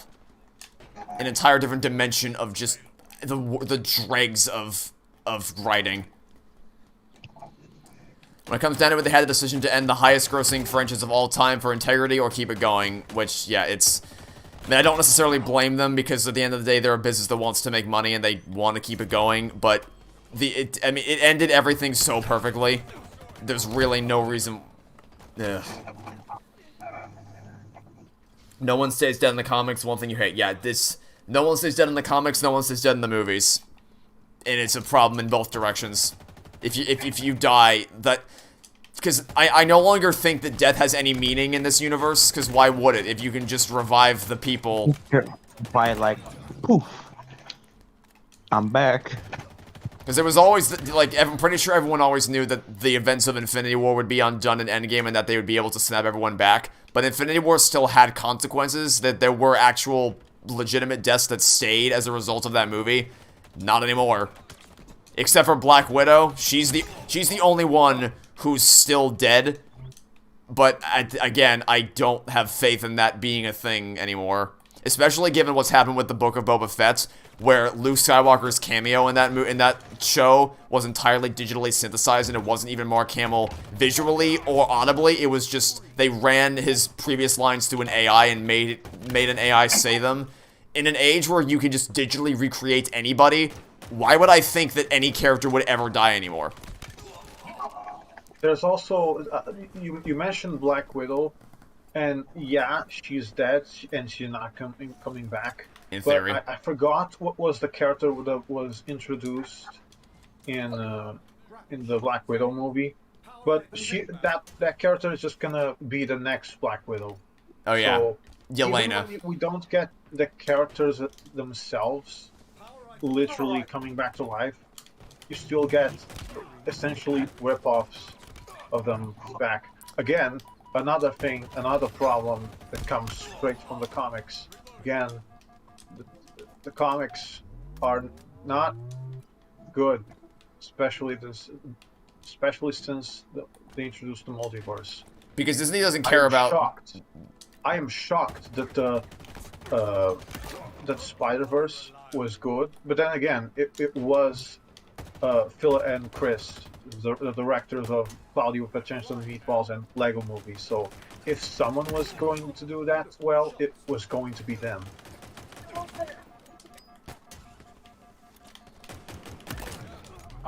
Yeah, it's... Oh, dear God. That's a sword.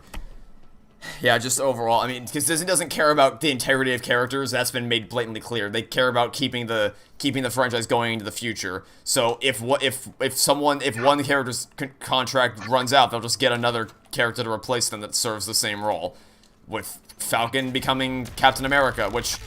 That's another thing that annoys me about Falcon Winter Soldier. That whole show is supposed to be about identity and learning who you want to be and what role you serve, which is why at the end of the show it changes to Captain America and the Winter Soldier, except that implies that Bucky hasn't grown past his Winter Soldier identity and is still going to maintain and that. Also, there's a movie called Captain America: The Winter Soldier. Yeah, which is just... There's also that. How about you change it to Captain America and the White Wolf? If anything. If you really want to make it so that your characters have grown past their original identities of Falcon and Winter Soldier, how about just change it to that he's the White Wolf now? Or something. Anything other than what they did. But here's the thing. Winter Soldier is more marketable, and that's all that matters. Unfortunately, yeah, that's all that... I think actually MatPat made a video about this recently. About Disney's only concern is just keeping the identity of the characters going regardless of who plays them or what the actual person is behind them. And that's very indicative of just the general state of the MCU moving forward. Characters aren't what they're concerned about, it's the brand. I feel like the White Wolf would sound too much like the Black Panther. I don't think that would have been a concern for them. So, how about trying putting me in the other team for next round? I think Ryan said he's gonna dip out for this game. It could be... Okay. So we can just go back to the standard matchmaking now.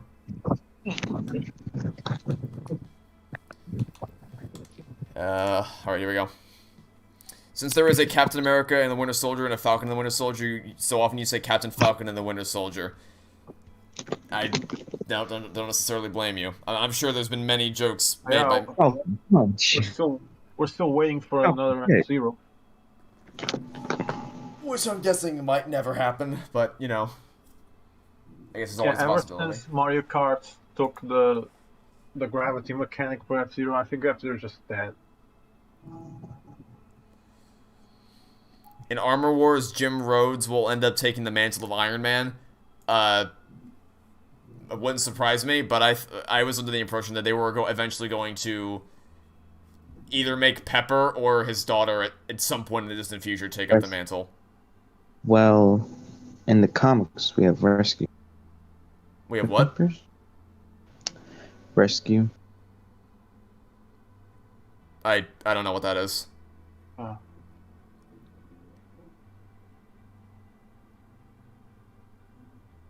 But yeah, so it's possible.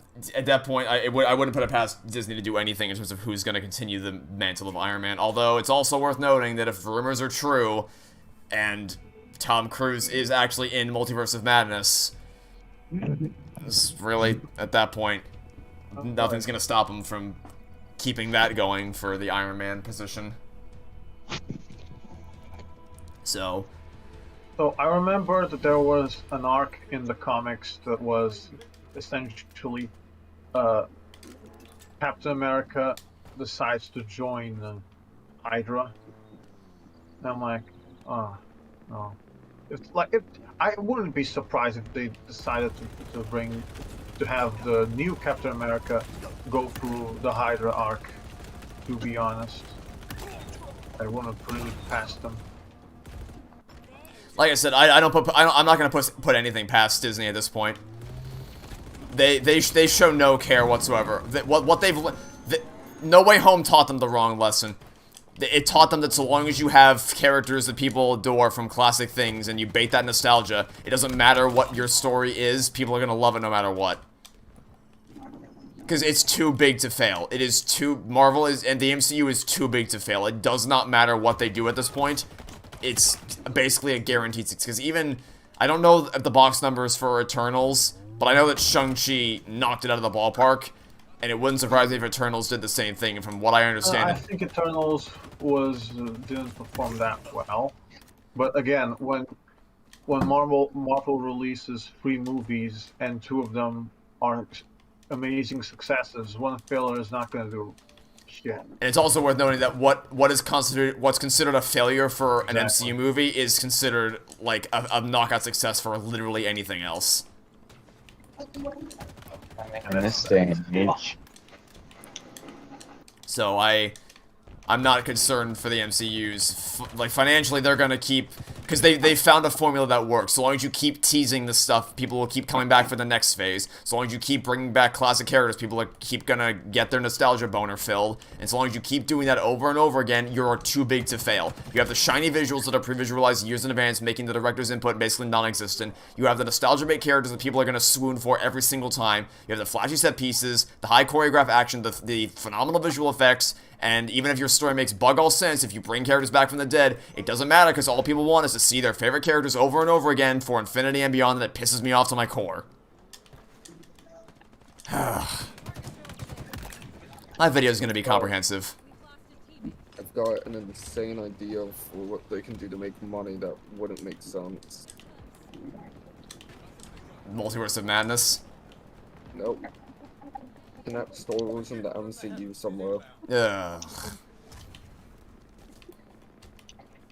I mean, that is, they can do it. They're legally allowed to do it because they have the rights to both Star Wars and Marvel.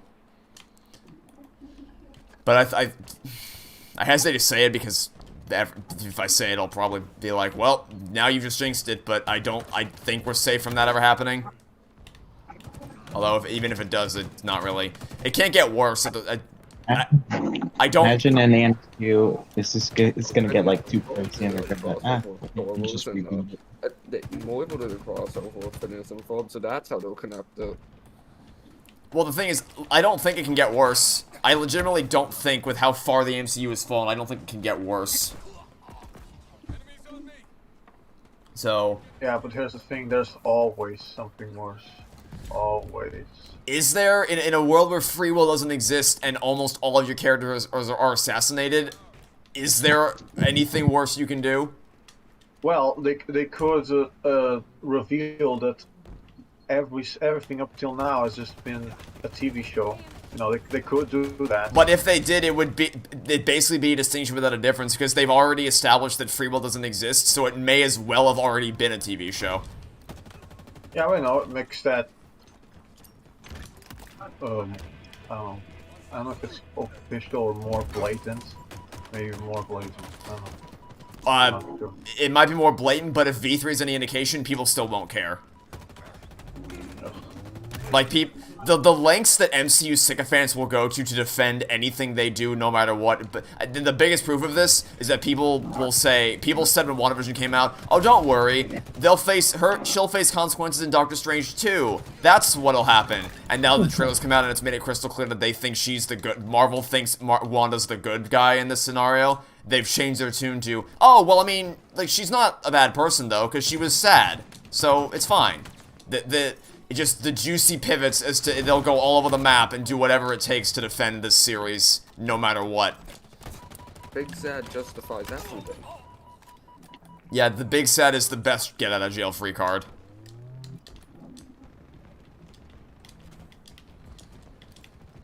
I remember seeing a headline talking about how much money in the box office that No Way Home got. And I remember being really pissed and not knowing why. I know why. I felt the same way when I saw that The Lion King 2019 also made like $1 billion. Which is insane. It's because No Way Home is basically a live-action remake of Spider-Verse, and it makes me mad. Live-action version. Maybe not as blatantly as Lion King, but spiritually, that's clearly what they were going for. It's Spider-Verse, but with the nostalgia. Which, by the way, on the subject of The Lion King, it's kind of impressive when all you're doing is a beat-for-beat retread of the original story, which is phenomenal, and you still somehow fuck it up. I don't understand how that happens. How you can take the golden story of The Lion King and still fail to tell it properly. Even visuals aside, it's just lifeless. It doesn't have any, and I know IGN SMT5 meme, haha. It doesn't have any of the heart and soul the original had, which is embarrassing. When you like, that's just the case with all the Disney live-action remakes. You have the easy blueprint of the original story, and you still fail to tell it correctly. I don't. Have you ever seen the videos of some guy called Your Movie Sucks or YMS? Because he's making a How Toy Story for and Ruined Everything style video on Lion King remake. He know while looking for footage, and some of his findings are just absolutely ridiculous. Like there are points they voice corrected some of the singers to the wrong note in some instances. Other times the mic quality is just awful. And like, how this happened in a billion dollar production? How does that happen? Laziness, lack of passion for the thing. It's like they were going through the motions. Like, we need to do this. We need to get this done as quickly as possible. It's just The Lion King. People will love it no matter what. It's The Lion King. Yeah, it's just embarrassing. Oh, and the openings. I saw an interview with Jon Favreau, who said something along the lines of, "I did actually put one actual live-action shot in the movie, just so people wouldn't be able to tell the difference." I'm like, that's not a good thing. The fact that you put a live-action shot in the movie... Not only is it not a good thing, that shot is the best-looking shot in the movie. Not because it's the only one that it's actually realistic. Like, the sky has actual color, unlike the rest of the movie. instead of just being a gray, murky, lifeless sack of crap. Yeah, they did things in order to make it look realistic, but the things they did go against what the realistic footage that's in the movie has.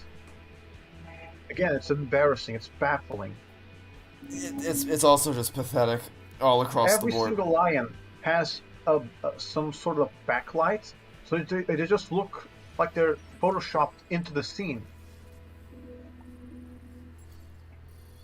Have I seen The Lion King 2019? Regrettably, yes, I have. I wish I didn't, though. I wish I never saw it, because it didn't... I was just bored throughout the whole... Because there's no life or soul in any part of that movie. With Lion King, people who have seen the movie will watch because nostalgia, and people who haven't seen it will see it because they haven't seen it before. Well, yeah. Sorry, no, that's just wrong. No one that saw the remake didn't see the original before, because if you've never seen the original, you literally wouldn't understand what's going on at some points. The remake kind of, I don't know what's the correct word. Depends. I'm not dependent on you having watched the original film, because it doesn't work. So I can't say for sure. I'm sure there were some people that had seen it that hadn't seen the original, and the way I can say that is because I went to see the Aladdin remake with some of my friends, one of whom had never seen the original Aladdin before. So there are people who haven't seen the original movies but are interested in seeing the new one. Yeah, but I think Lion King is just the movie that every parent shows to kids at some point, especially in their youth. So I'm not sure, because I also did not see Aladdin back when I was young. So yeah, Possibly, but if you're young enough, you may not have seen it yet, and so this would be your first experience watching the story in any capacity. That's true. For instance, I'm sure there are people young kids whose parents brought them to see Toy Story 4 that had never seen any of the originals before. In fact, I can guarantee that that's definitely happened. Yeah. Watching the 2019 version just made you want to watch the original again, which I guess is a good thing. That happened to me, certainly. When I saw The Lion King, I'm like, I just want to watch why would I watch this?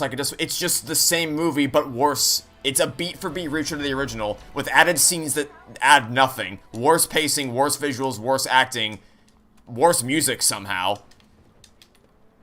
And it blows my mind that you have a scene where the song is literally "Can You Feel the Love Tonight?" and it's like afternoon. It's like 2 o'clock in the afternoon. No one caught that, huh? No one thought that might have been a little strange to see? Not a one? Okay, cool. I assume that the logic is, if it was night, we couldn't see them. Which again, why did you decide to make this live action? Yeah, that's just emblematic of the overarching problem of this shouldn't have been a hyper-realistic movie. Oh, and someone mentioned Be Prepared. Be Prepared was abysmal. Be Prepared was a disaster. Be Prepared, it was obvious, even if I didn't already know that it was cut originally off the movie, and then they put it in back later. It's still obvious because it just doesn't feel like a song. Well, that's the thing. When I first saw it, I didn't even realize that this song was happening. Like, we were halfway through the song when I realized, wait, are we doing Be Prepared right now? This is Be Prepared? The song was already over by the time I realized, oh, that was a song. I could have fooled me. Could have fooled me into thinking it was a song. It wasn't a song. Because it sure doesn't feel like one. And just, ugh. I don't even understand how these things happen. Be prepared. I mean, and then of course there's the laughable stuff. The part where I did almost legitimately laugh, like this is a part where I had to fight really hard to not lose my shit in the theater, was when Mufasa dies and Scar says, "Long live the king," and then just bitch slaps him off the cliff, and then Simba looks like he's meowing at the fridge when he's supposed to look horrified and sad that his dad was just murdered in front of his eyes. I almost lost it. But I somehow managed to hold it together. But I almost didn't, because that is just that is the most out of nowhere, insanely, tonally balked thing I've ever seen. Blows my mind.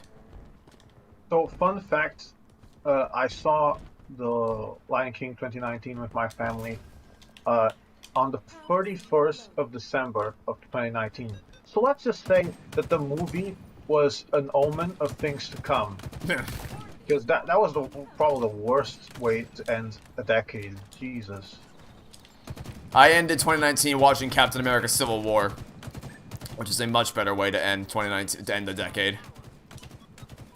I literally didn't watch the whole movie. I don't know when I got up multiple times off my seat and went, I don't know, to my room or something. I do not blame you at all, because the Lion King is. It was just after the Stampede scene. I left.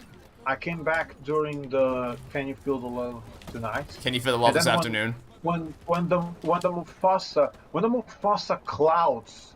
The Oh god, the Mufasa clouds. The clouds that sometimes there's lightning and you can see kind of a lion's face there. I got up again, and then I didn't come back. That's one of those things where the contradictions between, the inconsistencies between this is hyper realistic, also it's trying to be like the cartoon, is where it's what's sinking the film. Because that's clearly supposed to be something that is more, that makes more sense and is more easily realized in a cartoon, where you see a giant ghost version in the clouds of your dad. In live action, that doesn't work. So it's just, it's also funny because it's implied that the lightning is what Mufasa is supposed to be represented by in that scene. Like the thunderstorm has come in, and then you see the end of the movie where Simba almost dies because a lightning strikes is what lights the fire below him when he's hanging off the cliff with Scar. It's like, didn't think that one through, did ya? And the Mulan remake had King of Fog stuff as well. Oh yeah, the Mulan remake is... Oh my god, the Mulan remake.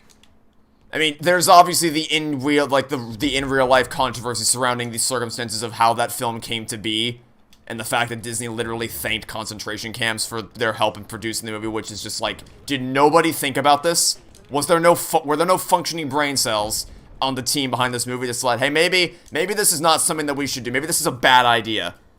But then, of course, there's the in-universe things that make it bad, of just, hey, you know all the things that made Mulan an endearing character, how she had to fight and learn and grow into the person she became? Yeah, no, now she's just born with magical chi abilities. Because that's what we loved about Mulan, was the fact that she's... Oh, great, there's a hammer. There's someone with a hammer here on the base. His overshield's drained. Now she has magic, yeah. Disney saw Mulan and was like, I'll make a shitty movie out of you. Yeah, they cut the song, I'll make a man out of you, because... That's not even the most frustrating part. The frustrating part is they put dialogue that was straight up just the lyrics. So thanks for reminding me of the songs that I like that are not here.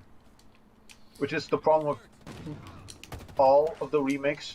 Like, thanks for reminding me of this thing that is clearly better. Hammer God's dead, by the way. But yeah, they literally say, we're gonna make men out of each and every one of you, and then that's it. That's your musical number. Hope you enjoyed it. And Mushu's not there. The three... You know, like, even if you don't know the names of Mulan's 3 soldier buddies, you can at least know what their personalities are, like what their character traits are supposed to be. I cannot tell you a single thing about any one of the soldiers that are supposed to be Mulan's friends throughout the remake. Not a single one of them. Like, I couldn't even begin to tell you anything about them and what makes them distinct from one another. I can't believe they cut out the... I forgot his name. The love interest of... Shang? Yeah, Shang, that's what it is, Shang. Yeah. I can't believe they cut him out of the movie for the dumbest reason. It has something to do with sexism and Me Too. Something stupid like that. Which backfires because a lot of people consider Shang to be bi. Yeah, I was gonna say, because he was already falling for Mulan before she was revealed to be a girl, so it's like, oops, looks like you bit yourselves in the back in that one there, Disney. didn't think about that at all, did you?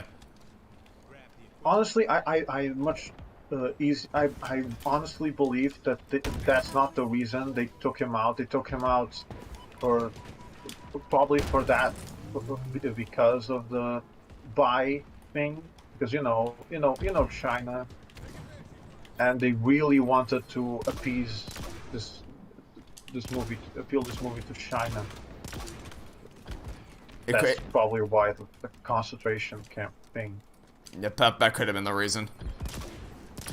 Someone said better than a lazy carbon copy. No, I would rather a carbon copy than what they did to Mulan, because at least the skeletal framework of Lion King works in isolation. Mulan's fundamentals are broken. I'd much rather have the base story be good and just be poorly executed, because at least there's something there. Assuming all else is held constant, I'd rather good concepts and poor execution than just shit all around. Which is what Mulan 2020 is. Which, by the way, launches a Premier Access thing. Who's gonna... people paid... I waited for... $40. Yeah. I waited for that to... On top of the subscription service. I waited for that to come out on for everyone. I've not paid for a single one of their Premier Access. I've always waited for them to come out for everyone. Concept is really stupid. Yeah, Premier Access is horrendous. And then there's the whole You're controversy. paying for a subscription. Also, you have to pay separately for a movie. By the way, you also have to keep paying for the subscription even though you paid separately for the movie. Thanks, Disney. Out to just bring in all the money you have, sap you dry. Now that we've talked about the live-action remakes, how about talking about the sequels? Because the most recent, Disney has not made sequels to their movies in a long time, and they finally did with Ralph Breaks the Internet and Frozen 2. And I'm gonna be honest, they have the same amount of quality as a direct-to-video Disney sequel from the early 2000s and 90s. They're about the same quality. Well, which is not good. I'm trying to think, because the ones that I haven't seen many of them.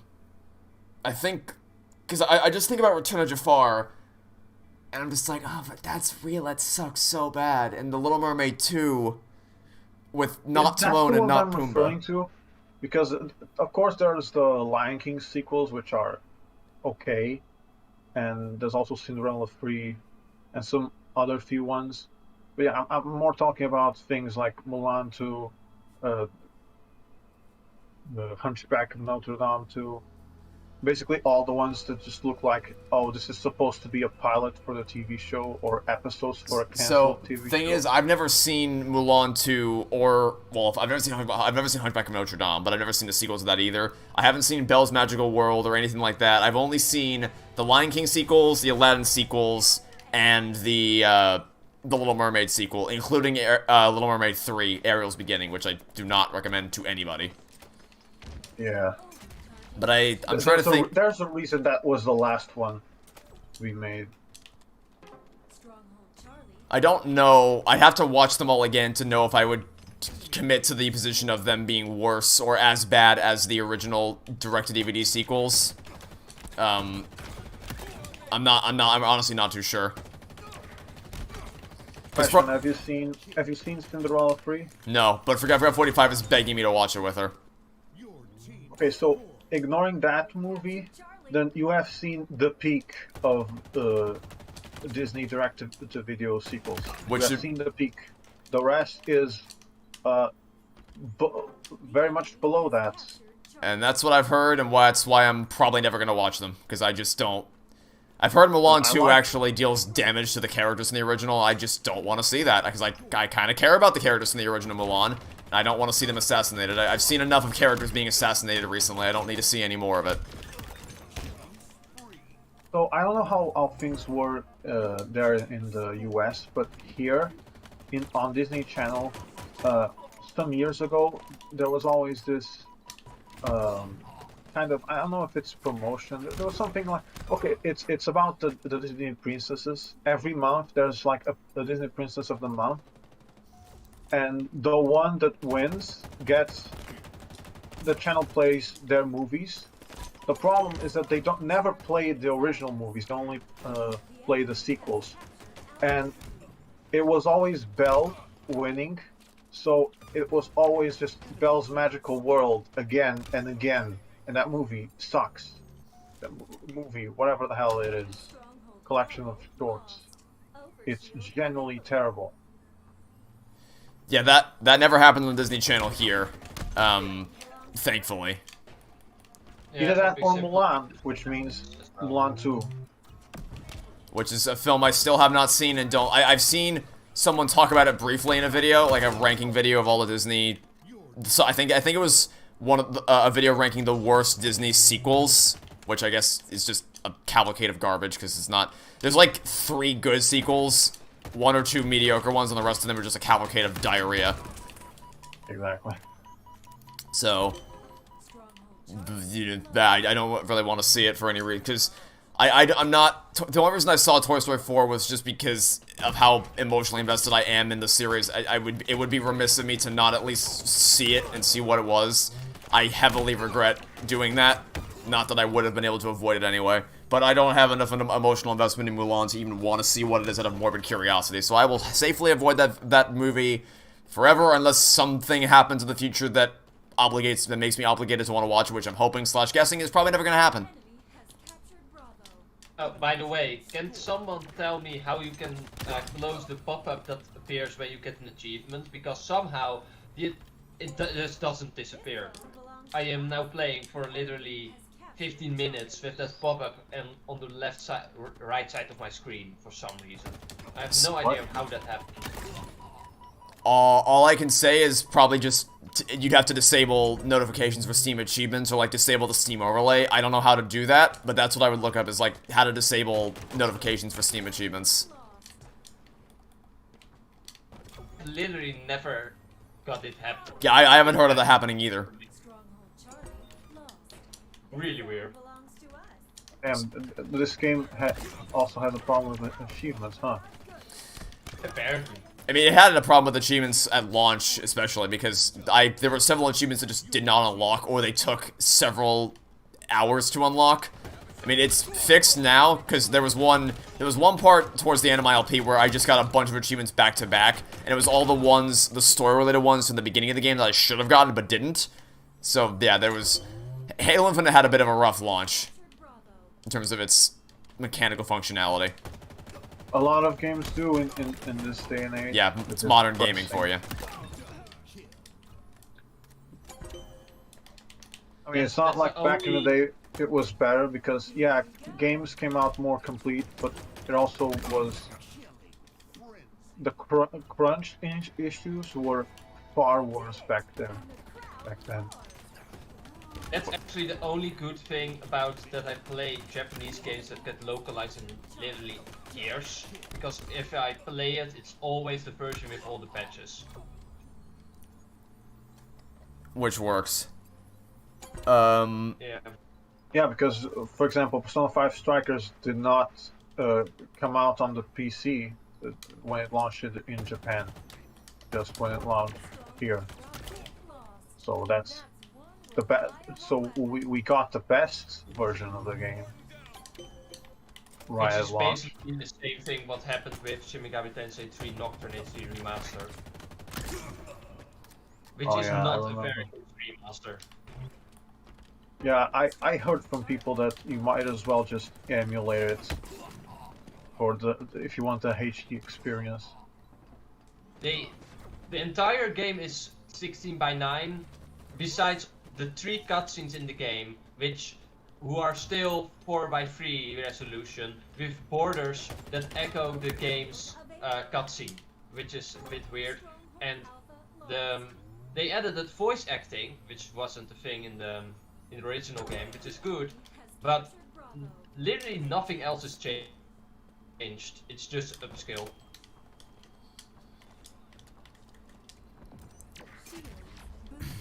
Oh dear God. Yeah, that's just emblematic of the modern state of games.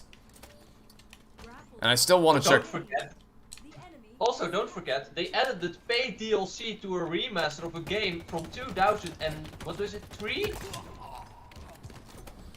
Thanks, Atlas. Fantastic. Sap you of even more money, because why not? I mean, I kind of understand why they had to do it, because I assume you're talking about Dante's cameo. I assume they had to pay Capcom to get him there. So I kind of understand, but it still looks bad. I see, part of the company. I see people in chat talking about a Pinocchio remake and whether it's live action or animated. It's my understanding that it is a live action Pinocchio remake. There's like 3 of those. Scary. There's like 3 of those this year. It's baffling. There's the Disney one, there's the Del Toro one, and there's another one made by some other company. I don't care. It's weird. Why now? A live-action rendered version of Pinocchio just sounds coarse. I'm just my general mindset moving forward for remakes of classic Disney films is just I don't care anymore. I never did. They've demonstrated a complete lack of, well, I mean, I never expected them to be good, but I at least was interested in seeing, because Aladdin is one of my favorite movies of all time. I was at least interested in seeing how it was going to unfold, but now I no longer give a shit. And I'm just drained of it at this point. What am I using for voice chat? We're just on the Discord server. We're in the stream room voice channel, but it's set to private so that it's currently restricted to only people who are currently in the lobby. And Neil, who hasn't said anything in a while, so he's just kind of chilling in the background. What I think is even worse. What I think is even worse for the remake of The Lion King is because there is a Dutch dub of that movie, and there was also a Dutch dub of the original movie. And in the original version, they changed the song text so that it actually made sense. But instead, they didn't use that song text again. No, instead they literally translated the game, as in they translated it literally, which doesn't work. So everything sounds bad, really, really bad. Also, they changed the voice actors, even though a lot of them actually are still alive, and the person who played Scar was also the director for the Dutch dub, and even he was changed to another voice actor. So what Ole just said, take what he said, but change Dutch to Portuguese, and you have essentially the same thing. I wouldn't be surprised if every single language had this exact same problem. Because the original Lion King, it was the first movie to be dubbed in a lot of languages, especially European languages. It basically started the dubbing industry for a lot of languages. So to see that not only does it seem that like they didn't care, but they just made a bad product in general in terms of the dub. It's even more baffling. But they clearly didn't care in any fronts. However, I will say this: the dub versions of Lion King 2019 do not have the same problem that the English version has, which is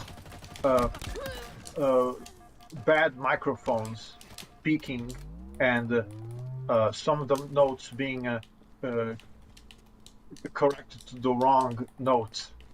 Which is weird because Beyonce's a really talented singer, so you would think you wouldn't have to auto-tune her. And also, one other thing about that song is that they're clearly not singing as the characters are supposed to be singing as. They're just singing as if they're doing an album. Because there's two ways of singing. There's you can sing in the character that you're supposed to be singing as, and you feel like you're actually a person in the universe that's sharing your internal thoughts, or you can add all the flourishes and the emphasis emphasizing certain words and certain inflections in your voice for the soundtrack version. But it sounds like the people who sung the new version for the remake were just trying to make it sound like a soundtrack version, and not as if Simba and Nala were actually expressing themselves. Like, it's hard to... And funnily enough, Can You Feel Love Tonight has the opposite problem, which is, for most of the song in the original, it was like album singers singing about the characters, aside from 1 or 2 lines sang by the characters themselves.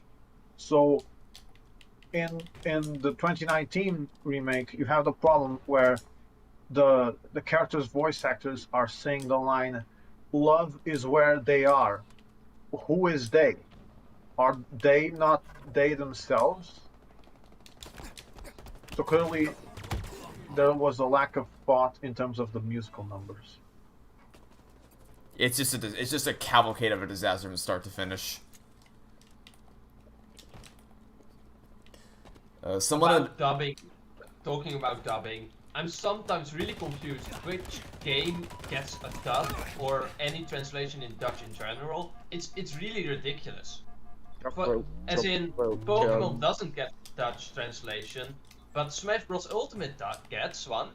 Also, Uno gets a Dutch translation, but Trivial Pursuit doesn't, even though Uno is very self-explanatory and Trivial Pursuit depends on you understanding the question. It's really stupid. That might be the reason why, because it takes less effort to translate Uno, whereas it takes more to translate all the Trivial Pursuit questions. It could literally just be a lack of effort or lack of care.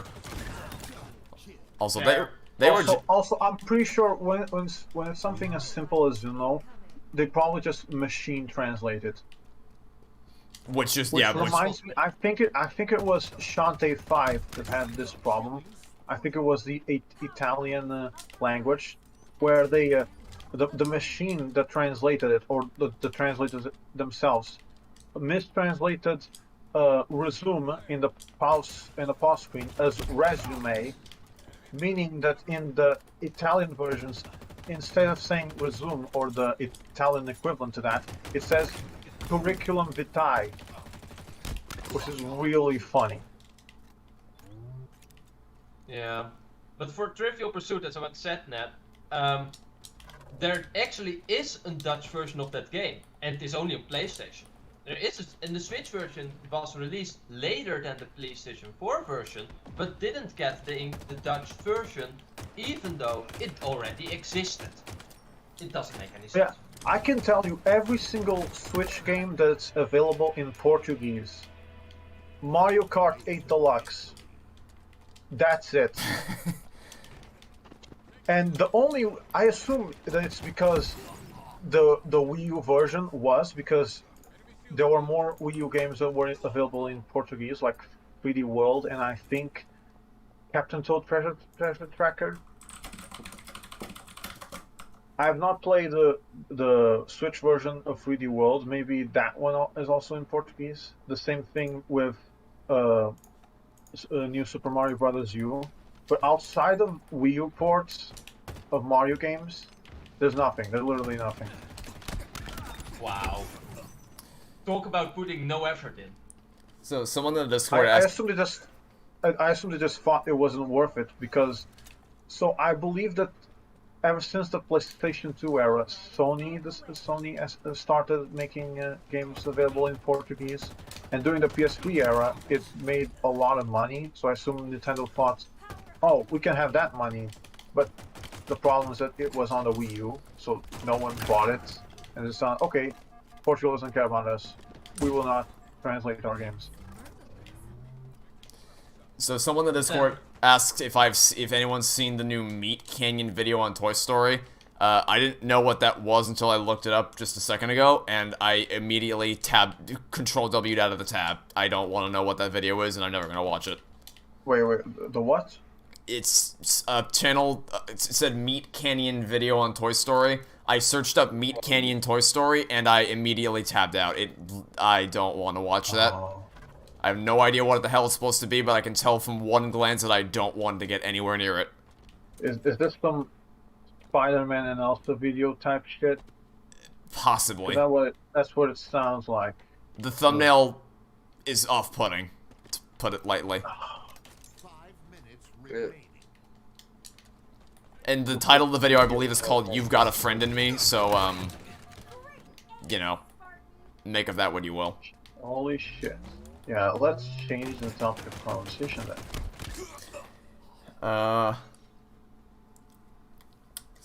Someone also asked if there's any hint that's been dropped on tomorrow's Let's Play. No. I believe not. There has not been any hint of any capacity that's been dropped for what's going to be happening. I mean, one of them, you already know one of them is Mario Kart DS, but beyond that, I've gone out of my way to stay as quiet about it as possible. I know Sonic Adventure is gonna be eventually, but I don't know if it's tomorrow or just whenever Splatoon ends. Which, changing the topic, are you planning on covering the Octo expansion? Yeah, I'll cover it. Do you know how long Long, I'm not sure, but I know that like the level structure is like non-linear, kinda. You can choose. That's interesting. The way. So what I'm saying is that perhaps it'd be a better game for streaming than Let's Play. Then I might stream it after I finish.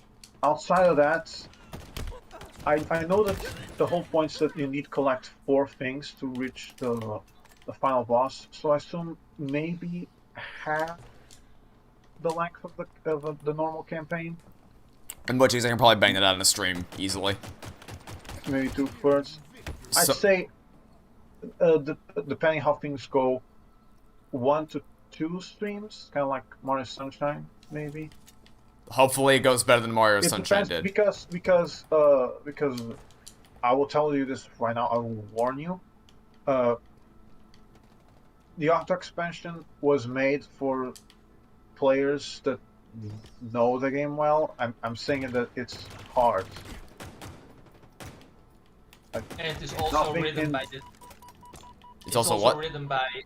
It's also written by the people who made Xenoblade, which I checked again, by the way, because a few days ago, I believe Guganic said from, oh, that's not possible because they are too small studio. No, Monolithsoft actually helped making both Splatoon 1 and 2, and they made the Octo expansion, which is I also researched that, and yeah, that is correct. Monolithsoft, Jesus Christ, they help on pretty much everything Nintendo does. Monolith is there to help them, it seems. Yeah, they are very lucky that they have Monolith. Yeah, Octo expansion can be hard. How hard? So if you die enough times, they let you skip the level. It's that type of hard. All right then. Kind of think of like, it's kind of like Mario Galaxy 2. Oh, the Rosalina thing. Yeah, where you beat the level, but you don't get the thing. I don't think you need the thing to actually complete the game. They give you like the brown star or whatever. Yeah, something like that. That doesn't like count. It doesn't count as being. It's kind of like beating Cuphead's bosses in simple mode. You beat it, but you have to do it again to actually access the devil. I wouldn't say it's like that because you can, in Galaxy 2, you can still progress through the game. Like you unlock the next stage, even if it just doesn't count towards your star total. Yeah, this doesn't count as well. Octo's mention can be brutal, but also is a good story. I have not been following the Splatoon story very heavily, but apparently there's people that are very invested in the lore of the Splatoon universe. I am not one of them. Yeah, the lore is interesting, but probably the reason why you haven't been paying attention is also because the lore is in those page things that are in the levels with a question mark. That's where the lore is. So there's that. I'd say that all the campaigns are structured the same, which is you get an exposition dump in the beginning of the game, then it's basically strictly gameplay outside of a few conversations, and then there's the final portion of the game. Speaking of that, how is the Splatoon 2 LP going?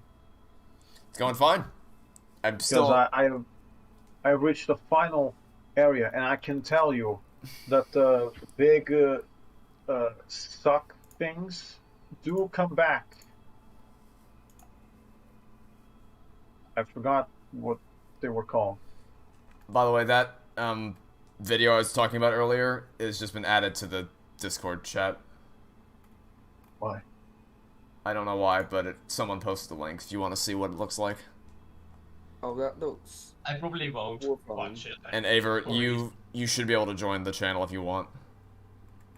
But yeah, that's the thumbnail I saw when I looked it up. I saw a different thumbnail. You know, I'm pretty sure that there's the one of the rules is no NSFW. Pretty sure that's in the rules. So whoever posted that, you better have been careful. Yeah, I can't confirm what is actually in it. I don't want And I to don't want to check confirm. it out.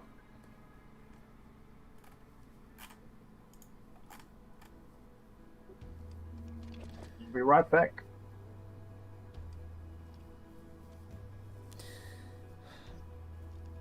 Is Mario Kart 7 is your favorite Mario Kart game? I have high expectations for Mario Kart 7 because it seems like it's gonna, specifically the retro tracks, I think are going to be very. Oh, it's oddball. I'm looking forward to the retro tracks because it seems like it's gonna have a collection of courses that I really enjoyed from earlier games. First, I gotta make my way through DS, and then it's kind of weird. I mean, I expected it to take longer than it did, but that's mainly just because I originally planned on playing through all the CCs, whereas now I'm only doing 150 and then calling it a day so I can get it done in time for the booster pack. So it definitely feels weird to have covered through almost all of them in such a short amount of time. Talking about Nintendo doing interesting things, they actually decided to make the multiplayer work by making only one person need to have the DLC to actually play online matches with everybody, which is very good. That's nice. Yes. The fun god is here. I'm back. What were we talking about? We were just mentioning. Mario Kart. I was mentioning someone brought up how there essentially is a friend pass thing now where only one person has to have the online DLC to be able to play, which is great. Oh, that's nice. I was gonna say that maybe in the Mario Kart stream when the DLC comes out, and I may actually be able to play. But I forgot that I do not have a copy of Mario Kart 8 Deluxe Oof. currently. So That's there's that. unfortunate. The way I got my copy of Mario Kart 8 Deluxe, my friend let me borrow it, and then my friend moved to a different province in the country and forgot about it. So now I kind of just have his copy of Mario Kart 8 Deluxe. All right then. Yeah, I have the same thing, but instead of being Mario Kart 8 Deluxe, is a 3DS and a PlayStation Vita. Oof, dude, your friend So I kind got of just screwed. own a 3DS and a PlayStation Vita because the people that let me borrow it just don't care. They don't want them back. So there's that.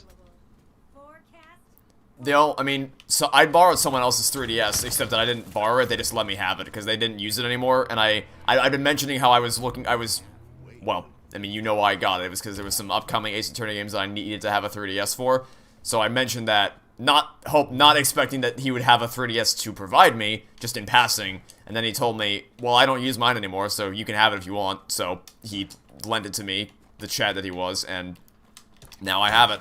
So that works out. Alright, so basically I'm going to go ask my friends if they have any 3DSs lying around. And I get lucky, who knows? Yeah, because my 3DS has gone through a lot of wear and tear since 2014. Oh, I can. Because back in 2014, I was like, I don't know, like 8 years old. You were a caterpillar room toddler? I was in the larva, yeah.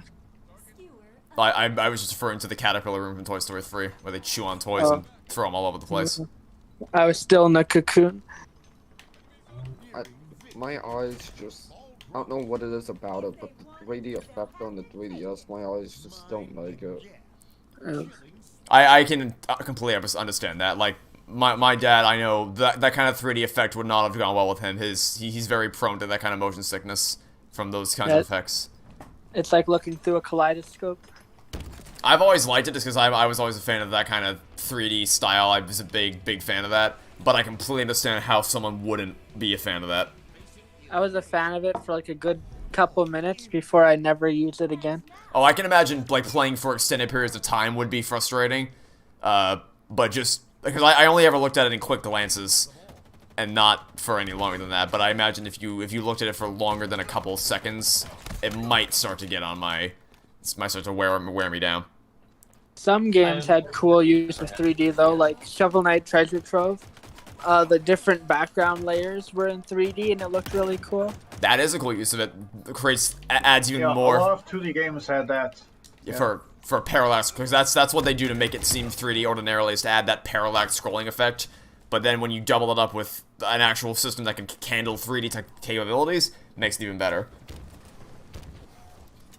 You remember when you got your 3DS, your babysitter decided it would be funny if she poured water into it. So... Great babysitter. That sounds like a bad idea. That sounds like how to get yourself fired 101. Yeah, how to get someone else a DS after you break it.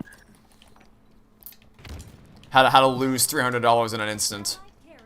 Yeah, and how to lose your babysitting license. If you had one in the first place. That's like something a Vicky babysitter would do. Like, I think you might have actually got the physical embodiment of Vicky from Fairly Odd Parents to come babysit you. When Sebastian the Best babysits your child. Except that Sebastian the Best would have done it accidentally, not maliciously. Yeah, no, Blaze would have done it on purpose. He'd be like, oh, what's this thing here? Lighter. Hope he didn't have any save files stored there, because they're gone now. Yeah. Like a very smart move. I mean, from my experience, most games saved on the cartridge. But I guess in Or terms SD of card. downloadable games. I guess downloadable. Yeah, Wolfman did, yeah. Why didn't I just use the compiler on the coherent? I legitimately have no idea what you're talking about. What? I'm gonna need more information than that to respond to that. I genuinely don't even know where to begin. Well, you don't use the compiler on the covalent? No, I didn't. I guess I need to ascend to a new level of existence before I can understand this high level of wizardry. Yeah, you gotta look at it in 3D in order to understand it. I gotta evolve first. Did I watch Fairly Odd Parents? Of course I did. I mean, I look back on it with less positive viewings now, but I certainly enjoyed it when I was a kid and didn't think about anything. I unfortunately never saw that series or any series on similar to that because my parents decided that only MPO 1, 2 and 3 was allowed to watch when I was a child, which is basically the Dutch public television channels which only shows programs that are educational. That's gonna be a yikes for me. Oh dear, that's a skewer. Oh. Quick question for everyone here in the call except Trevor, because I know Trevor didn't have a PS3. Y'all remember when the PS3 supported 3D games? Like 3D glasses type of 3D? Because I had that. I had one.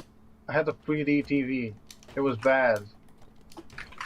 Like imagine playing Sonic Generations with 3D effects.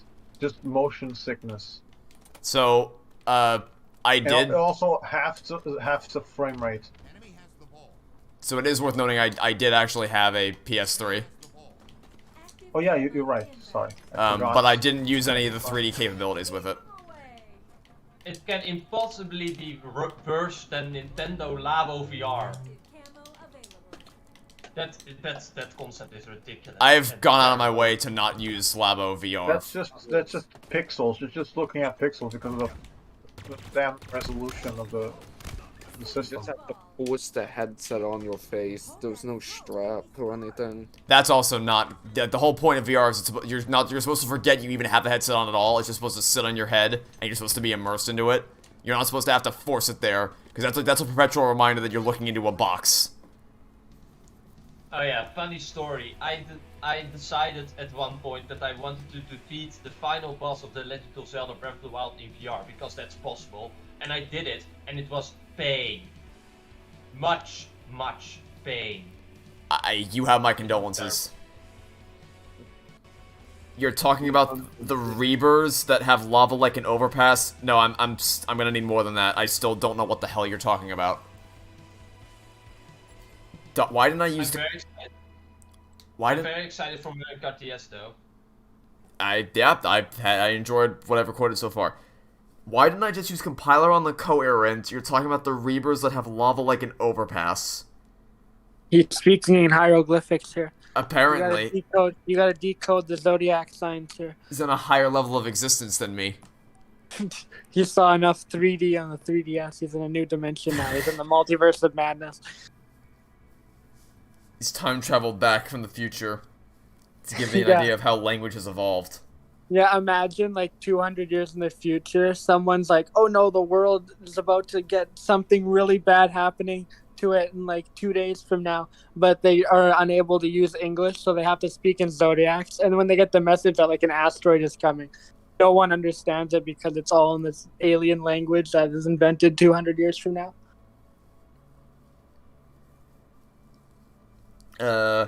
You'd say season 7 is when it really went downhill? I don't know. I can't point to an exact spot where Fairly OddParents went off the cliff. I feel like some people cite Poof, some people cite Sparky the dog. There's a lot, people have different points. I mean, by the time Sparky the dog was introduced, it was already dead. I can guarantee that part. I can guarantee that much. I don't even have a vivid enough memory of what the things were, like what each season, what episodes were in each season to give an idea of when I stopped. But speaking of seasons, I have now passed the halfway mark, of season 8 of Suits. I'm so sorry. It's not good. It's not as bad as I expected it to be, but it's not good. I probably set your expectations low enough to where yes. Yeah. I just wish that first, just separate every single Lewis scene and make that the season, because that's the best parts of the season. I'd change it to say the only good part of the season, but yeah, that's why you watch season 8 is for Lewis's character journey and literally nothing else, because good god, it's a dumpster fire. Like I legitimately almost stopped watching the show after that. I want to talk to whoever in the crew decided to not have. It's been so long, I forgot his name. Mike? I can't believe I forgot his name. Yeah, Mike. Decided to not have Mike in the season. And I want to slap that person. I want to slap him. I think I can tell you why he wasn't in the season. Was it contract stuff? I think it's because the writers are incompetent. Because so Meghan Markle, as I'm sure you know, had other obligations as to why she couldn't return for the next season, which is why they had to get her out of the show. I'm gonna be honest, I don't even know which actor plays which character. Oh, right, alright, fair enough. So, Meghan Markle is the person who plays, Rachel in the show. So, yeah, I figured that part, yeah. So, because she had some royal obligations, she couldn't come back for the next season. And because her and Mike are hitched, they can't get Rachel out of the show without getting Mike out of the show unless they split them apart. So I think what happened is the only way the writers could figure out to get Rachel out of the show in a way that wasn't like, oh, she just died off screen, lol, was to have it so that Mike also left with her to pursue something else. And that's the reason why he wasn't in the show for season 8, which harmed it so significantly. Because the whole fundamental point of, like, the core of Suits was always Harvey and Mike. When you erase half of that, you lose half your show. And it's not even that they lost half the show. They tried to fill in that half of the show with things like Samantha, and they just get crap. Yeah, I do not like Samantha at all. I don't think anyone does. Maybe like 1 or 2 scenes, and I'm like, okay, she might actually be okay in this specific scene. But a lot of the shit she does, a lot of characters do are just incomprehensible. Genuinely. Yeah, I couldn't even tell you what the hell's happening for most of season 8. Okay. I will say that you might come around to Samantha by season 9, but that's a strong might, because it took me a long time to not hate her. Because, man, I don't know in which episode that it happens. I forgot the name of Harvey's guy.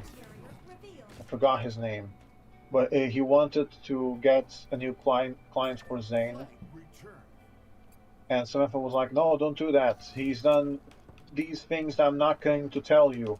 You should look up that." And he's like, "Okay, I'm not gonna even look up that." That's dumb on both of the characters' parts, and the fact that they acknowledge it at the end of the episode doesn't make it right. Yeah, the writing for season 8 is just plot-wise and character-wise just made me want to die.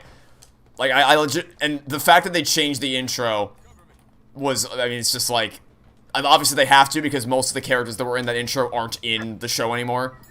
But it's just emblematic of the downhill spiral. I was kind of tired of the original intros because of how much things have changed. But I do not really like the new intro either.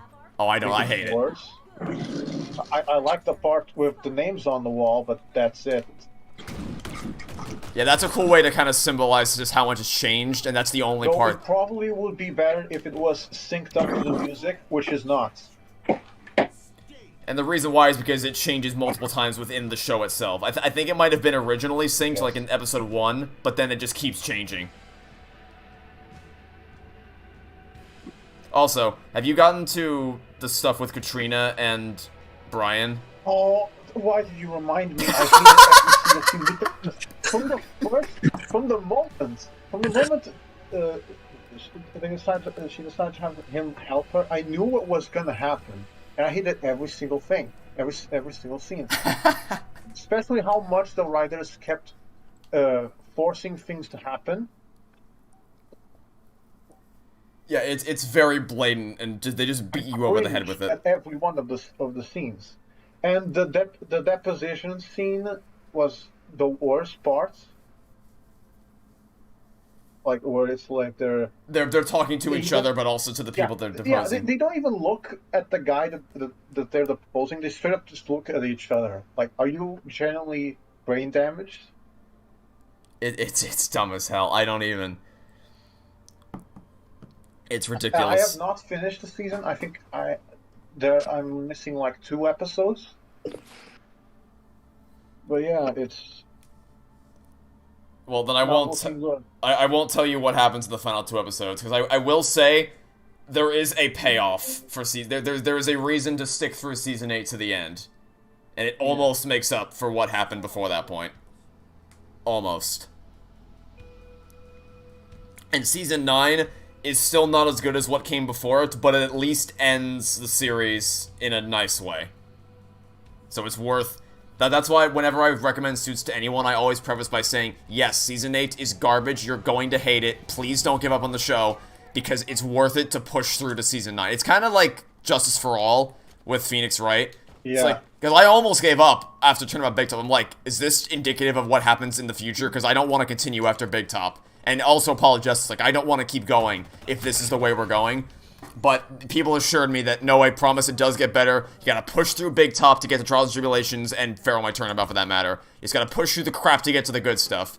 And that's the same thing with Suits. I still wouldn't put Season 9 up on par with everything else that happened beforehand, but I would at least put it in the good tier, and the ending makes up for it. It makes up for any shortcomings along the way. Just eat the normal stuff to, well, it's bad, but eat the bad stuff to get the good stuff, I guess, the jelly inside the donut. Yeah, just push through the outer shell. That's a nightmare, and you'll be rewarded with what's inside. That's good to know. You watched an episode of season 8 and you stopped. I don't blame you, but I would also encourage you to push through to season 9. Because I do My genuinely think it's worth it. recommendation is, as long as you understand the language that's being spoken, I just suggest you playing something, or like playing a video game while the thing is playing. That makes it more bearable. Guys, I straight up just ever since the Dread mode came out, I just been playing the Dread mode while watching season 8, and I don't feel like I've missed anything. So, because I pay attention to the Lewis scenes. Yeah, the Lewis scenes are the only parts that are worth paying attention to. Until the I will say, like I said, the final 2 episodes are probably worth looking at, just so you know what happens and how it what it results in. But beyond that, you really could. You could also just look up a montage on YouTube of all of Lewis's scenes in season 8, and then just watch that, and then watch the final 2 episodes, and you'll miss basically nothing. Oh, and I don't want to give any spoilers, but you'll be rewarded for disliking Samantha. You will be rewarded for that in season 9. You're glad because you love Lewis as a character. And if Lewis is your favorite Seuss characters, then it's worth watching season 8. Also, Ava, your mic is echoing a little bit. It's on when you're not speaking, so we're coming through with static a little bit. Especially during season 3, liking Lewis, it was like a roller coaster, because one episode, I'm like, yeah, he's great. Another episode is, no, why you're doing this? Yeah, So I didn't like Lewis at first. It took me a long time. I think it took me 4 seasons to really get on board with Lewis as a character, but it was a journey worth going on. And I also would say Rick Hoffman's performance as Lewis might be the best in the show, just because of the wide array of emotions he has to pull off in almost every scene he's in, and his constant changing of his perspective. That's why Lewis is in so many of my reaction clips, because he's just so emotive with everything he does.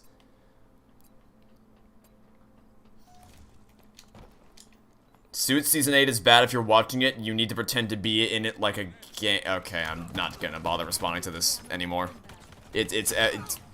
I appear to have fallen for some bait and fallen for a troll at this point. Wait, what did they say? It said Suits Season 8 is bad if you're watching it. You need to pretend to be in it like a game. Which is the same person that was going off about lava overpasses earlier. Oh. I'm gonna assume that's like a reference to something. I don't. It's either an obscure reference that I just don't understand, or it's just trolling me. It's kind of like the whole Rick and Morty thing. Maybe. That's what that reminds me of. Should you ban him? No, don't ban him. He's not done anything ban-worthy. It's not like he's spamming. Yes, he's not. The same thing over and over again. He's not spamming Conflict Desert Storm 2 at me. I mean, maybe the lava he was talking about is a thing that happens in Conflict Desert Storm 2. You never know. He's spoiling you. You never know. It's all connected. That would actually be amazing, if true. It's the cinematic universe of chat with these deep references we just don't get. Yeah, the Conflict Desert Storm cinematic universe. I really am contemplating giving that game a shot just for the meme to see what it's all about. Yeah, add that to the Santa Claus list. You should also do the same with Deathloop. Deathloop. Yeah, you gotta play Deathloop, and then you gotta play Last of Us Part 1 and 2. No. No, that I wouldn't say. And then all 3 Xenoblade games. The PS5. It's not worth. I mean, I will say this, because I had to record my Security Breach playthrough on the PS5, and, which, you know, end me now. I had less problems than I usually do, but that's probably because I was able to connect it to the console once, and once I sorted that out, it was all ready to go. But because for Persona 5 I had to keep switching between one console or another from the PS5 to something else, connecting it back and forth is where the hassle comes in. So when I was just, because I played through Security Breach in the course of like 3 or 4 days, and at that point I had recorded enough in my backlog to where I didn't need to switch it off. So it's bearable when it's the only console I'm recording games for, but if I have to switch between if I have to switch between the Switch and the Xbox and then the PlayStation, that's when problems start to arise. I don't know why their technology is so non-compatible with so many external technology when other consoles are able to do it just fine. Because like I said, yeah, you can go. The PS5's recording technology for video games is the same technology that McDonald's uses for their ice cream machines. Well, it's not even that. It's just their HDMI, like the way that external third-party software hardware like the Elgato connects with it is the problem. I'm sure their internal recording software is probably not that great either, but my problem more lies with the way it. Honestly, I still go with with the thing I said before, which is they made it personally. No, they made on purpose to make it difficult to record, just so people would use the actual the record button, the share button, to post clips. I think they did that on purpose. Possibly, but that's just bad design in that case, because that's just. It's just the company being shitty. In that case. Not necessarily bad design, but that is anti-consumer design. It's intentionally making a part of your console worse to forward an element of your console's success. To essentially force people into using it, which it's not worked yet, Sony. Gonna have to try harder than that to keep me from recording games using the capture card. Yeah, it's like how Apple removes the headphone jack, so you have to buy the AirPods. Y'all don't even get me started on that nightmare fuel. Yeah. Anyone knows, is it possible to, like, screen share? I don't even know what the capabilities of Discord and, PlayStation did with. But would it be, like, possible to, like, share your PlayStation screen without having to use remote play or capture code? Share my screen through, like, what? I'm not specifically talking about that, so apparently, I don't know, I got some random Discord thing saying, like, something about PlayStation and Discord. Oh, that's just if you connect your PlayStation account with your Discord account. When you play a game, it will appear on Discord as a status, kind of like when you play a PC game on Discord. When you go to Discord, it says, "Person insert name here is playing an insert game here." It's the same thing but with PlayStation games, so it's basically nothing. So that was basically useless. Yes. Yeah, it's the same thing with Xbox. Also has that thing where to link Discord and be like, "Hey, I'm playing a game on this console," and I just don't use it for anything. Like I'm set to offline most of the time anyway, just for privacy purposes, I guess.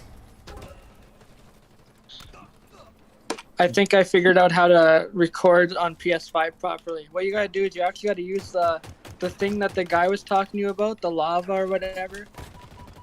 Honestly, I thought you were going to say, pick up a camera and put it in a sofa or whatever. You gotta actually use the 360 Connect, and that would record your gameplay. Isn't that how the Indiana Jones game was recorded on the? I'm not sure. I think you said that in the stream. Yeah, my early videos were recorded with an SD camera on a tripod because that's all I could afford / was able to do at the time. I didn't know what a capture card was, so all I knew was that I needed to record my gameplay and get it online. So I used the only resources I had available to me, which was an SD camera, and I put it on a tripod. I pointed it at the screen, and then that was it. I eventually upgraded to an Elgato. Surprisingly, the quality isn't as bad as you think. That's because, well, that's because what you're probably seeing is a lot of people who will just put it in the room with the lights on and just not really framed very well, which can be problematic. But I did what I could to make the room dark and frame it appropriately, so that it would at least look bearable. And I still don't think it looks good because it's a camera pointed at a screen. It can't really look that great when that's the standard you're setting. But it looked better than probably some of the other types of SD videos you were used to. Yeah, than other people pointing their camera at the screen. Yeah, there's tiers to shit, is basically what we're getting at here. But it's kind of like comparing which is worse, Nagito or Kokichi.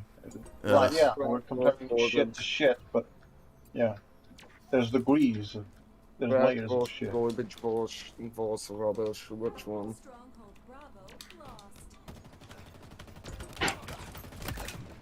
That's one reliable weapon.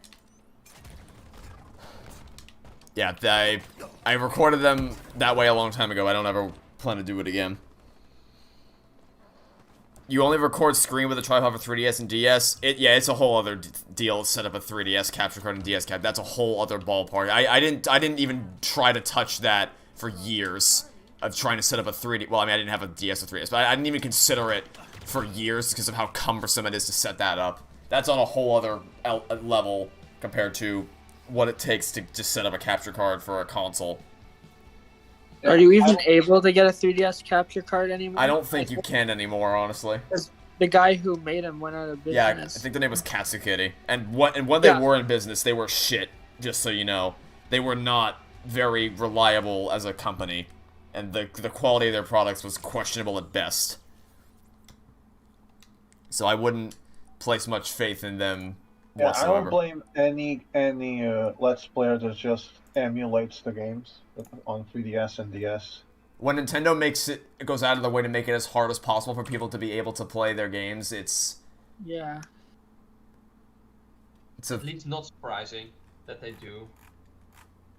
It's not surprising, but it is perpetually disappointing. Yeah, they crack down on people for emulating the games, and then they're like, alright, well, give us an official way to play the games. They don't not do that, but what they do is not exactly... I assume you're talking about the guy they sued a while back. Like, that guy was doing morally reprehensible stuff. No, I'm not talking about the guy who was selling the ROMs for money. I'm talking about, like, the other people who made the free ROM websites. No, what I was talking about was the guy that offered hacks for the Switch, which if you didn't pay the monthly subscription, it would brick the system. Like, yeah, I'm not gonna be sad that guy got sued and is in prison. I wasn't talking about that. Because most of the time, game companies don't go after users. They just go after the people who have the ROMs up. It's still shit in terms of, well, we need the ROMs in terms of game preservation, but it's at least slightly understandable. Now, suing players, like individuals, is just download the ROMs is just moronic. You're not gonna fix anything with that.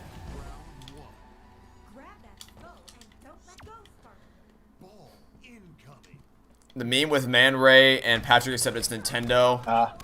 As Patrick and people wanting to play games. Yeah, that works very nicely for that situation. Oh, damn it. I do not understand the people that say, "Oh, if you can't pay the game, if it's resold at like $1,000, then you just shouldn't have the game. Just live with it.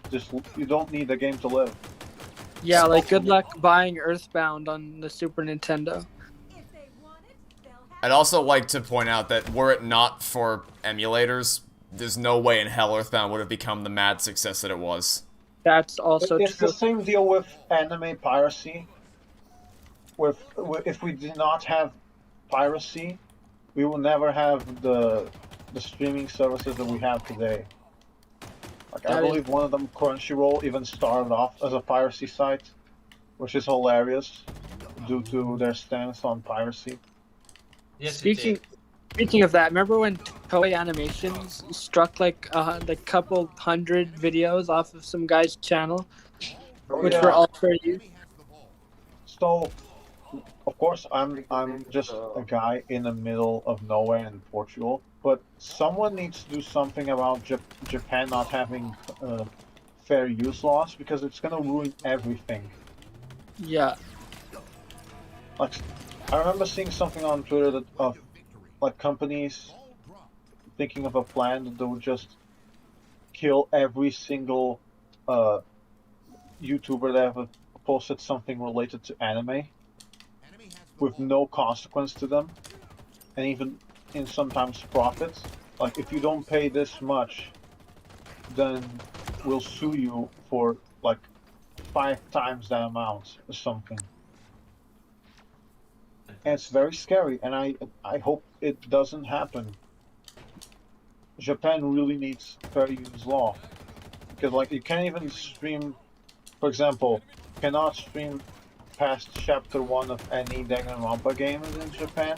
You cannot stream the final portion of any Ace Attorney game in Japan.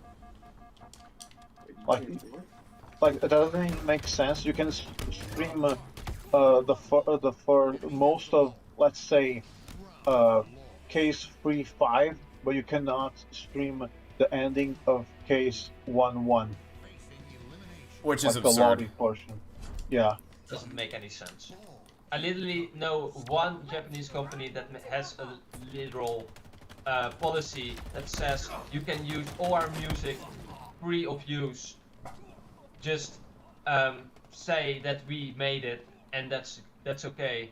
And it actually worked, because there's a YouTube channel that just uploads all of their music and nothing of it, and none of them got actually copyright strike. Very impressive kill, Spartan. So that's awesome. My opinion. Hey, I said so now. People are saying Mother 3, this is a conversation whether Mother 3 is better than Earthbound or not. I haven't played either, so I can't, I've only played Earthbound. As of yet, I am unable to provide information on whether on Earthbound, the Mother series, I should say. Ow. I remember during one of Nintendo's E3s, I think they hired Adult Swim to make a robot chicken animation where Reggie literally says, "Oh, you're not getting Mother 3," and then hits a guy with a fireball. And it's like they spent so much time and money to do an animation saying that they're not going to do Mother 3 instead of porting the game. Alright, so for further context, it wasn't just that scene that was animated like that. I think it was most of the... Yeah, there was like puppet versions of the employees. Yeah, some I think it was supposed to be a journalist or a stand-in for a journalist saying, "Come on, Reggie, give us Mother 3." And Reggie then says, "How about this instead?" How about I give you this instead? Yeah. And then throws a fireball and then he burns. It was funny, but It was funny for like 10 seconds, and then you realize that, oh wait. Overshield available. yeah. It's ours now. If they want it, they'll have You think Mother 2 is better, but, you see what people prefer 3? Yeah, I can't provide any insight on either of them as of yet. But I'm... Yeah, but then... You can go. I think what's weirder is that they released Mother 1. Because that, aka Earthbound Beginnings, they released that in the Wii U era. Aka back when people were still saying to release Mother 3, they released Mother 1. So I don't blame people for getting their hopes up, because they still ended up releasing an unreleased game before that point. Earthbound has the most infamous anti-piracy measure in history. I do not know about that. Nor do I, considering the fact that I pirated it and saw nothing. I know think there are I've a heard lot about it. of memes, like fake videos of the insert game anti-piracy scene. Oh yeah, the fake stuff like Mario Party DS. Yeah, I pirated it. I remember seeing an Ace Attorney one where Phoenix Wright tries to defend you in court for pirating the game, and he doesn't succeed. Yeah, Your Honor, the 3DS Ace Attorney games will not be legally available on 3DS, so my client had all right to pirate these games. Someone said, it freezes the game right before the final battle and erases all save files, on the pirate game of Earthbound. That's even worse than bricking you from the beginning. Like, imagine instead of not allowing you to play the entire game, like at the start menu blocking you, imagine instead of doing that, they just made it so that once you get to the final boss, that's when they screw you over. I know that there's a game, I don't know what game it was, but I know there's a game where the anti-piracy measure is the moment you start playing, they spawn in an enemy that insta-kills you every single time. That's hilarious. Yeah, I like Like you start up Mario 64, but if it's pirated, a thwomp will instantly come down and instantly kill you. Or, you know, the green demon. I don't know if you know what that is, but it's essentially like a challenge where a 1-up follows you around, and if it touches you, it kills you instead. Just have that. favorite anti-piracy measures was in Game Dev Tycoon, I believe it was called, which if you pirate the game, people in the game who will normally buy your game will actually pirate it, which is hilarious. Yeah, that I did hear about the Game Dev Tycoon thing. How much longer will you play? I think it's something like, apparently we lost money because this amount of people pirated our game, which is hilarious because, you know... To answer your question, Waffles, I probably have time for 2 more games and then I'm going to call it a stream. So I think we'll do 2 more and then I'll wrap. What time is it? Holy shit. Yeah, time flies. It's 9 p.m. Yay! For me, just afternoon. Well, I will be going now. Oh, okay. Oh, alright. Well, Bye, thank you. bye. Thanks for Mine tuning was in while really you did. fast. Bye. Alright. Yeah, so we'll do 2 more games and then we'll wrap things up for today. Aladdin for the SNES pirate version have invincible bosses you can't beat the merchant. To be frank, Is that that much different from the non-pirate? What I was about to version? say, given how much of a nightmare those early games are to play, I don't know anyone would have noticed. Yeah, it would be funny if the anti-piracy measure from Aladdin SNES was that it gave you the Genesis version instead.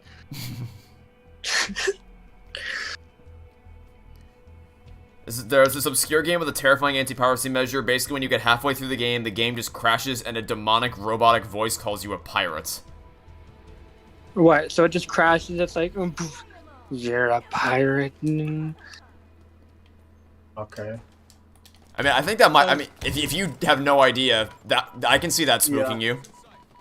Yeah, or if you got like the game from someone as a kid and you didn't know it was pirated. Yeah, I can see God.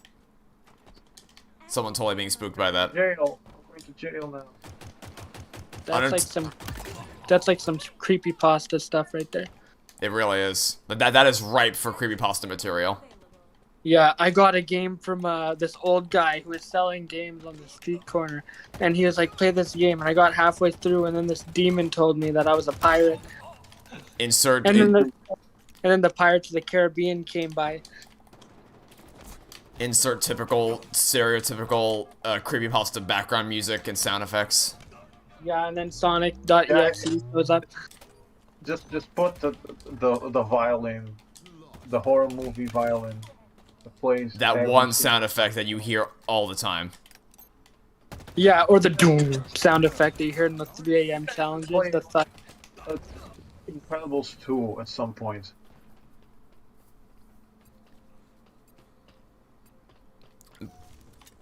Like, it's ridiculous. Pretty sure it's not a creepypasta. Oh, I'm not saying that your story is creepypasta. I'm saying it could be, as in you could take that concept and make a creepypasta out of it. Like, it's ripe for storytelling potential. Just that concept in and of itself. Speaking of Incredibles 2, I still cannot fathom that they literally put an Ace Attorney style name of one of the characters, like Evil Endeavor. Evil Endeavor. Really? So out of curiosity, like, I'm gonna be honest, I didn't caught that, but that's because I'm not a native English speaker. Yeah. I wasn't watching the movie in English. I was actually gonna ask, do they make any efforts to change that for other? No, they don't. It's still Evelyn.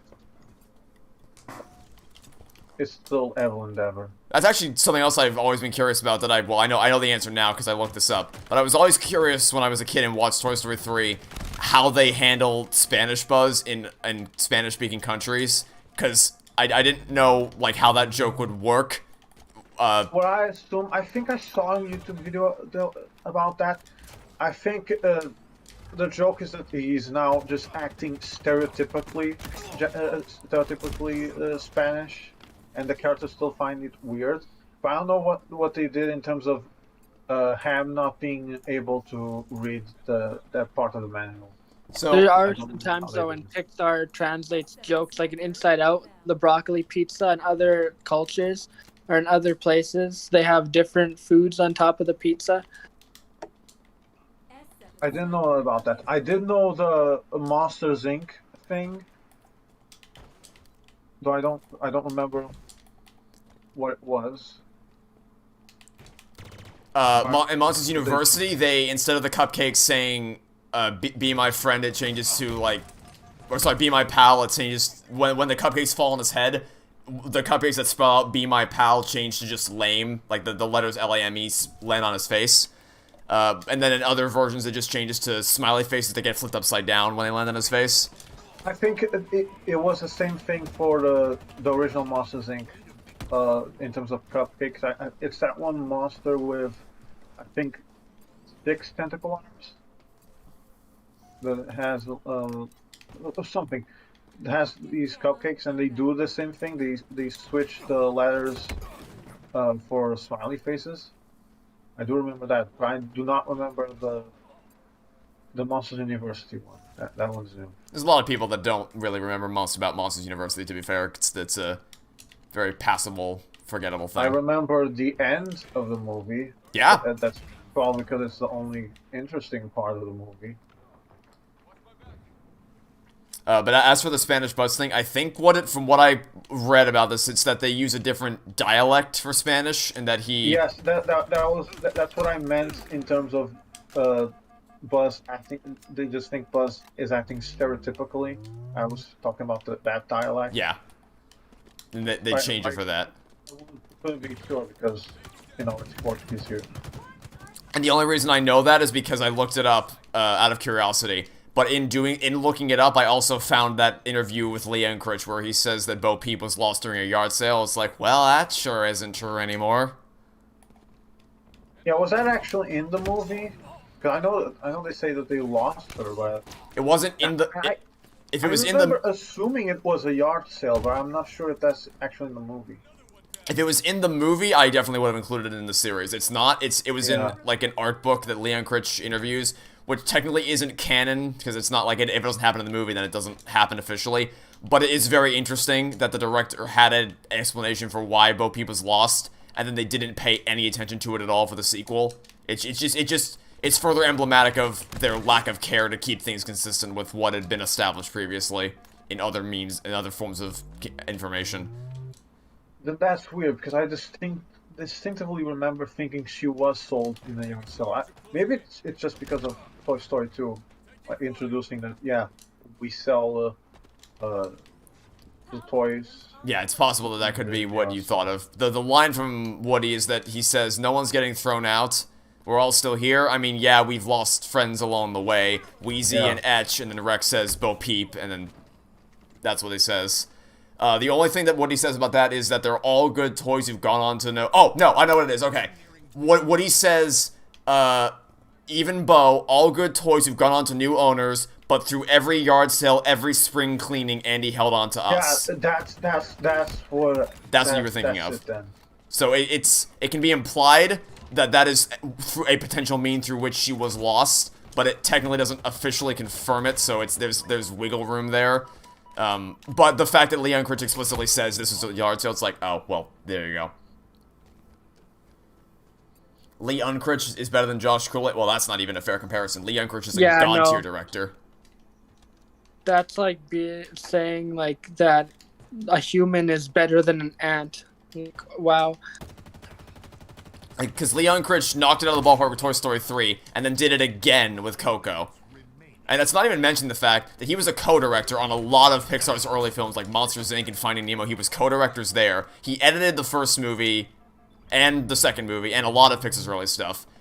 The man knows what he's doing. He's a very talented director, and I'm kind of sad that he stepped down from filmmaking, because after Coco, he said that he's going to take a step back from filmmaking and kind of spend time with his family and pursue other interests. Which, Well, that's wholesome. yeah, it is. I completely, like, I'm happy for him. But given that he's clearly a very intelligent, very competent director, I just wish we could have seen more stuff that he made. And maybe one day we will. But for the time being, we are. That Coco's the last thing we'll see him make. Kind of sad that Leon Critch is not making films, but Josh Cooley is. That's sad. That's the first thing. He's making a Transformers movie now, which I suppose is something that he is just right in line for what he deserves to be making. Yeah, he's gonna knock Michael Bay out of the ballpark. Somehow, I'm gonna probably have to. I'm gonna gain more respect for Michael Bay somehow.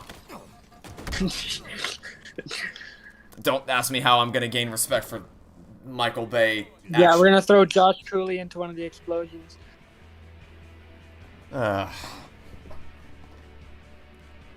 It's just, Leon Critch is so good at what he does, and Josh Cooley is just...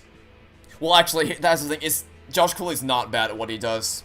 He knows what he's doing. I've said this before, because just recently, actually, last weekend when I was vomiting up a storm, I watched 22 vs. Earth, which is a prequel short film for Soul, which was directed and written by... Or, sorry, not directed, but it was... Josh Cooley was on the creative team for that short film, and it's really funny and really engaging, and it's really, really good. And it only further proves my point that Josh Cooley knows exactly what he's doing with filmmaking, and every decision that was made in the production of Toy Story 4 was deliberate and malicious. Because I don't earnestly believe that you can have a track record like Josh Cooley's and then make Toy Story 4 without other factors at play. Was I sick last week? Yeah, that's why I didn't stream, because I woke up feeling more nauseous than I had ever felt in my life. I felt like I was perpetually on the tilt-a-whirl. The room was always spinning around me. And the reason why is because I was massively dehydrated and I was just completely sleep-deprived. And I was just not... I couldn't even... Just getting out of a chair to walk to the bathroom was a nightmare. So I don't... That's like I said, it's probably the sickest I've felt in a long time. Which is why I didn't stream. Remember, kid, always drink water. Yeah, follow the Twitter account that reminds you to drink water. Yeah. The only Michael Bay movie you watched was one of the Transformers movies, and you're pretty sure you lost some of your hearing after watching that. Possibly. Oh, not this. This is not a great way to end. Of all the maps, this is not a great way to... This is the only map I don't like in this entire game. It's the... You mentioned the drink water Twitter account, and you reminded me that there's a gimmick account that's worse video games than Battlefield 20, whatever the fuck the name is. And it's just nothing. Games worse. Battlefield 2077. And it's just nothing. Literally nothing. Marie, you had COVID last week. I am sorry that you had to deal with that. I'm glad to hear you're all right now, but I'm sad to hear that you had to go through that, because I've heard, my cousins, I'm thankful that no one in my immediate family has had to go through that, but I know my cousins did, and it was not fun for them. So you have my condolences for having to go through that, and I hope you're feeling better now. Also, I got the flag if anyone is in a position to be able to deliver at home. Yeah, Leon Critch, Andrew Stanton, and Pete Docter are all mad lads. Yeah, they are all immensely talented directors, and just filmmakers in general that clearly know what they're doing and deserve every opportunity they get. Oh, like Andrew Stanton made Finding Nemo and WALL-E. Yep. And Pete Docter made Inside Out, Soul, which are like my two favorite. He made Inside Out, Soul, Up, and Monsters, Inc. That's a pretty good collection of 4 movies. And I think Up is overrated, and I still think that's an unblemished track record of filmmaking. Ow. It's funny because I see more people saying that Up is overrated than I see people saying that Up is a masterpiece. I usually Yeah, say, I guess it's because back in the day it was overrated. It was at least an enjoyable movie.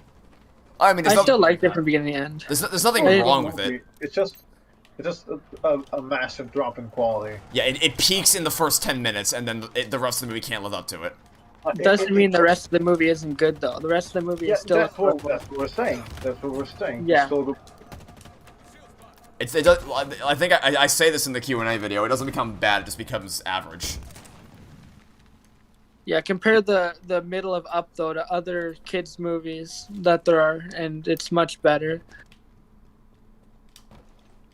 Compare it against the rest of Pixar's catalog, though. Yeah, that's the problem, is that it's a Pixar movie, so it immediately gets compared to Pixar. Which is fair, to compare it against things. It's kind of why Yeah. I say that WALL-E was the end of an era. It was though, because wasn't the every Yes. movie up to WALL-E was just like one meeting they had? Yeah, they had one meeting and they wrote down a bunch of ideas, and that was the last of the original ideas that they had on that. The exceptions are Cars and Incredibles, because Brad Bird was brought in after the fact. Brad exactly. Bird's also really good. Iron Giant is another really good animated movie. Brad Bird also directed Ratatouille, but that he wasn't the original director of that. So He also directed Incredibles 2, which, although I don't blame him for that, because like I said, the only reason why Incredibles 2 came out in 2018 is because Toy Story 4 was pushed back to 2019 and Incredibles 2 got bumped up, because God forbid Pixar take a year off of filmmaking. So Yeah, I mean when Marvel did that, everyone got it's pissed. because of The Good Dinosaur, from what I can gather. Okay, didn't the original director of The Good Dinosaur get kicked off the project? that movie went through production hell. I Yeah, think the director that changed like movie, yeah. 3 times. Imagine you come up with an idea for a movie and then you get kicked off of your project, and then they get some other guy to take over with your idea, and then you can never make that same idea again because people will be like, oh, this is just like The Good Dinosaur. I'd be furious. That happened. I would be to- furious to too. the Like, later we'll Pixar. never know what the original vision was for The Good Dinosaur. You say Good Dinosaur, I say Brave. Yeah, Brave is another example of that. Yeah, Brave and Good Dinosaur are really bad, but I still think Good Dinosaur is like a couple, like 2 hairs better than Brave. Brave. The moment Brave stops being brave and turns into Brother Bear is when the movie just falls apart. Yogi Yes, Bear. It is Brother Bear. Yeah, breaking news. literally- Pixar announces Yogi Bear 2. They were gonna And make that at what- one point. They were going to make a Yogi Bear too. Well, they did. It was Brave. It's funny because Brother Bear also had the problem of the moment the guy turned into the bear, the movie started to suck.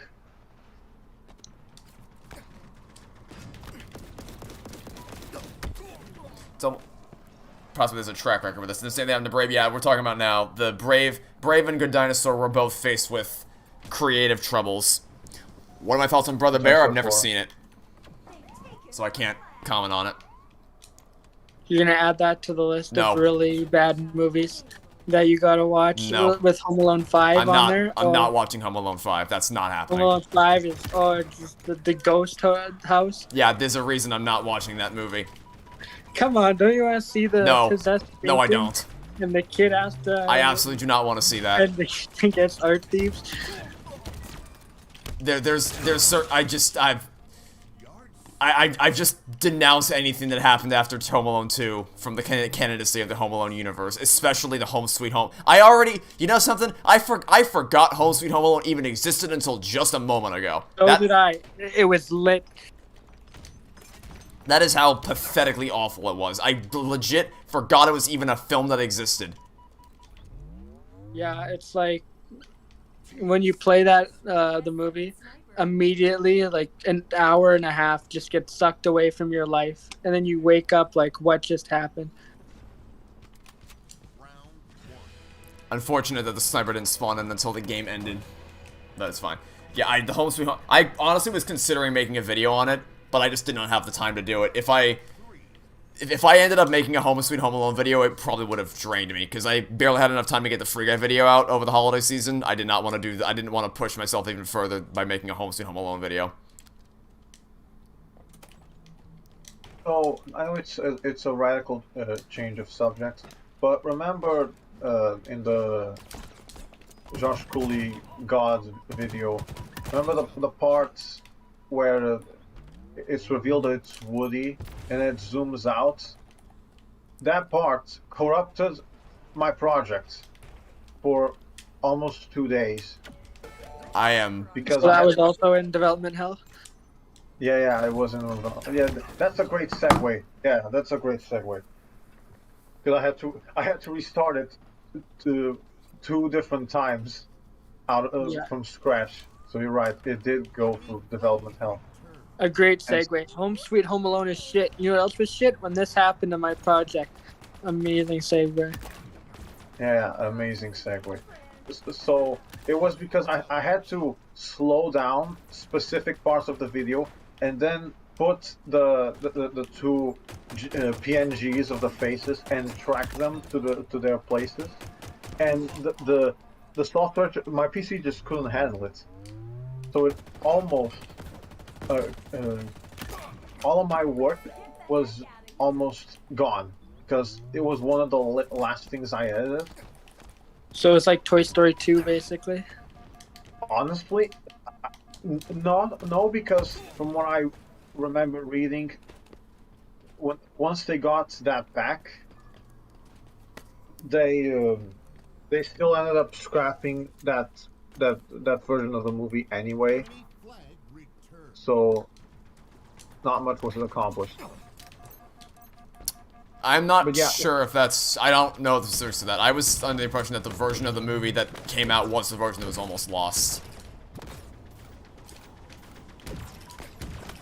I don't know that for sure, but... I'm not exactly sure about that either. Either way, I still know what it feels like to have all your work almost vanish entirely. Like that happened with the first episode of my Toy Story 4 series. I was editing the kindergarten scene where Woody is what creates, essentially, gives Bonnie the materials she needs to make Forkface. While running across the room and no one sees them. Yeah, I don't know how that got made. Don't worry, it's just a running lunchbox. It's okay, class. Just continue on your work. That just happens every now and again. We can't explain it either. Yeah, the lunchbox saw Home Sweet Home Alone and then started running. Pay it no mind. But I was editing that part, and then the file just got corrupted for some reason. I couldn't open it or edit it anymore. So, and any edit I tried to make didn't work, so I thought I was going to lose all my progress of it. But thankfully, I kept a backup save just in case that happened, so it didn't. Well, I didn't keep a backup save. Sony Vegas automatically makes a backup for you, and I lost a few minutes of progress, but nothing compared to what I would have lost if I lost the whole thing, which was everything. So, yeah, it's an important lesson in saving about after... The reason I almost lost the video is because the program I was using by default did not create backups. It saved automatically, but did not create backups. So essentially, every time I restarted the program, it would start at the saved point, which is like half a second before the fatal error that made the thing crash. So I basically had to delete that part of the video. I came to the conclusion that I needed to do that, and I recovered everything. Which is thankfully, because it turned out amazing. It doesn't back up things on default, but it saves automatically on default. That's I don't know why they decided that. Through all the turmoil that you went through to get it done, it turned out great in the end. Yeah. Speaking of that, I have, like, a week after I made that video that canceled the parody video.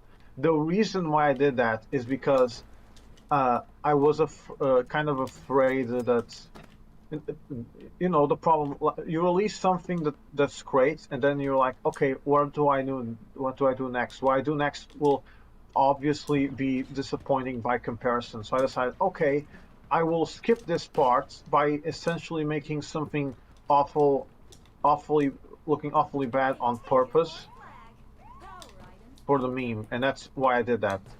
Yeah, like if you once you create a masterpiece, it's like the next work is definitely not gonna be as much of a masterpiece. The audience is gonna be disappointed. That's a second product syndrome, and that's what happened with Pixar with Toy Story and A Bug's Life. Although I say that A Bug's Life was still a success. I mean, obviously not to the same degree that it was Toy Story, but it was the highest grossing animated film that released that year. So financially it did well for them, but in terms of its quality, it's nowhere near as good as Toy Story. It's not even close. Yeah, it's still a good movie. Yeah, it's still. I mean, I can put it on and enjoy it. I don't typically go out of my way to watch it for any reason. But if it's on, I'm not gonna run away in terror. Yeah, the villain of that movie is like. Oh, Hopper makes up for any shortcomings of A Bug's Life. Hopper makes up for easily. Hopper feels like it's too good of a villain for that movie, you know? If he feels like he belongs in something else. Yeah. It's like, yeah, now that I overcame the second product thing, what happened though is that okay, now I can actually do things. Except no, because I got an internship, so now I basically have no time to edit.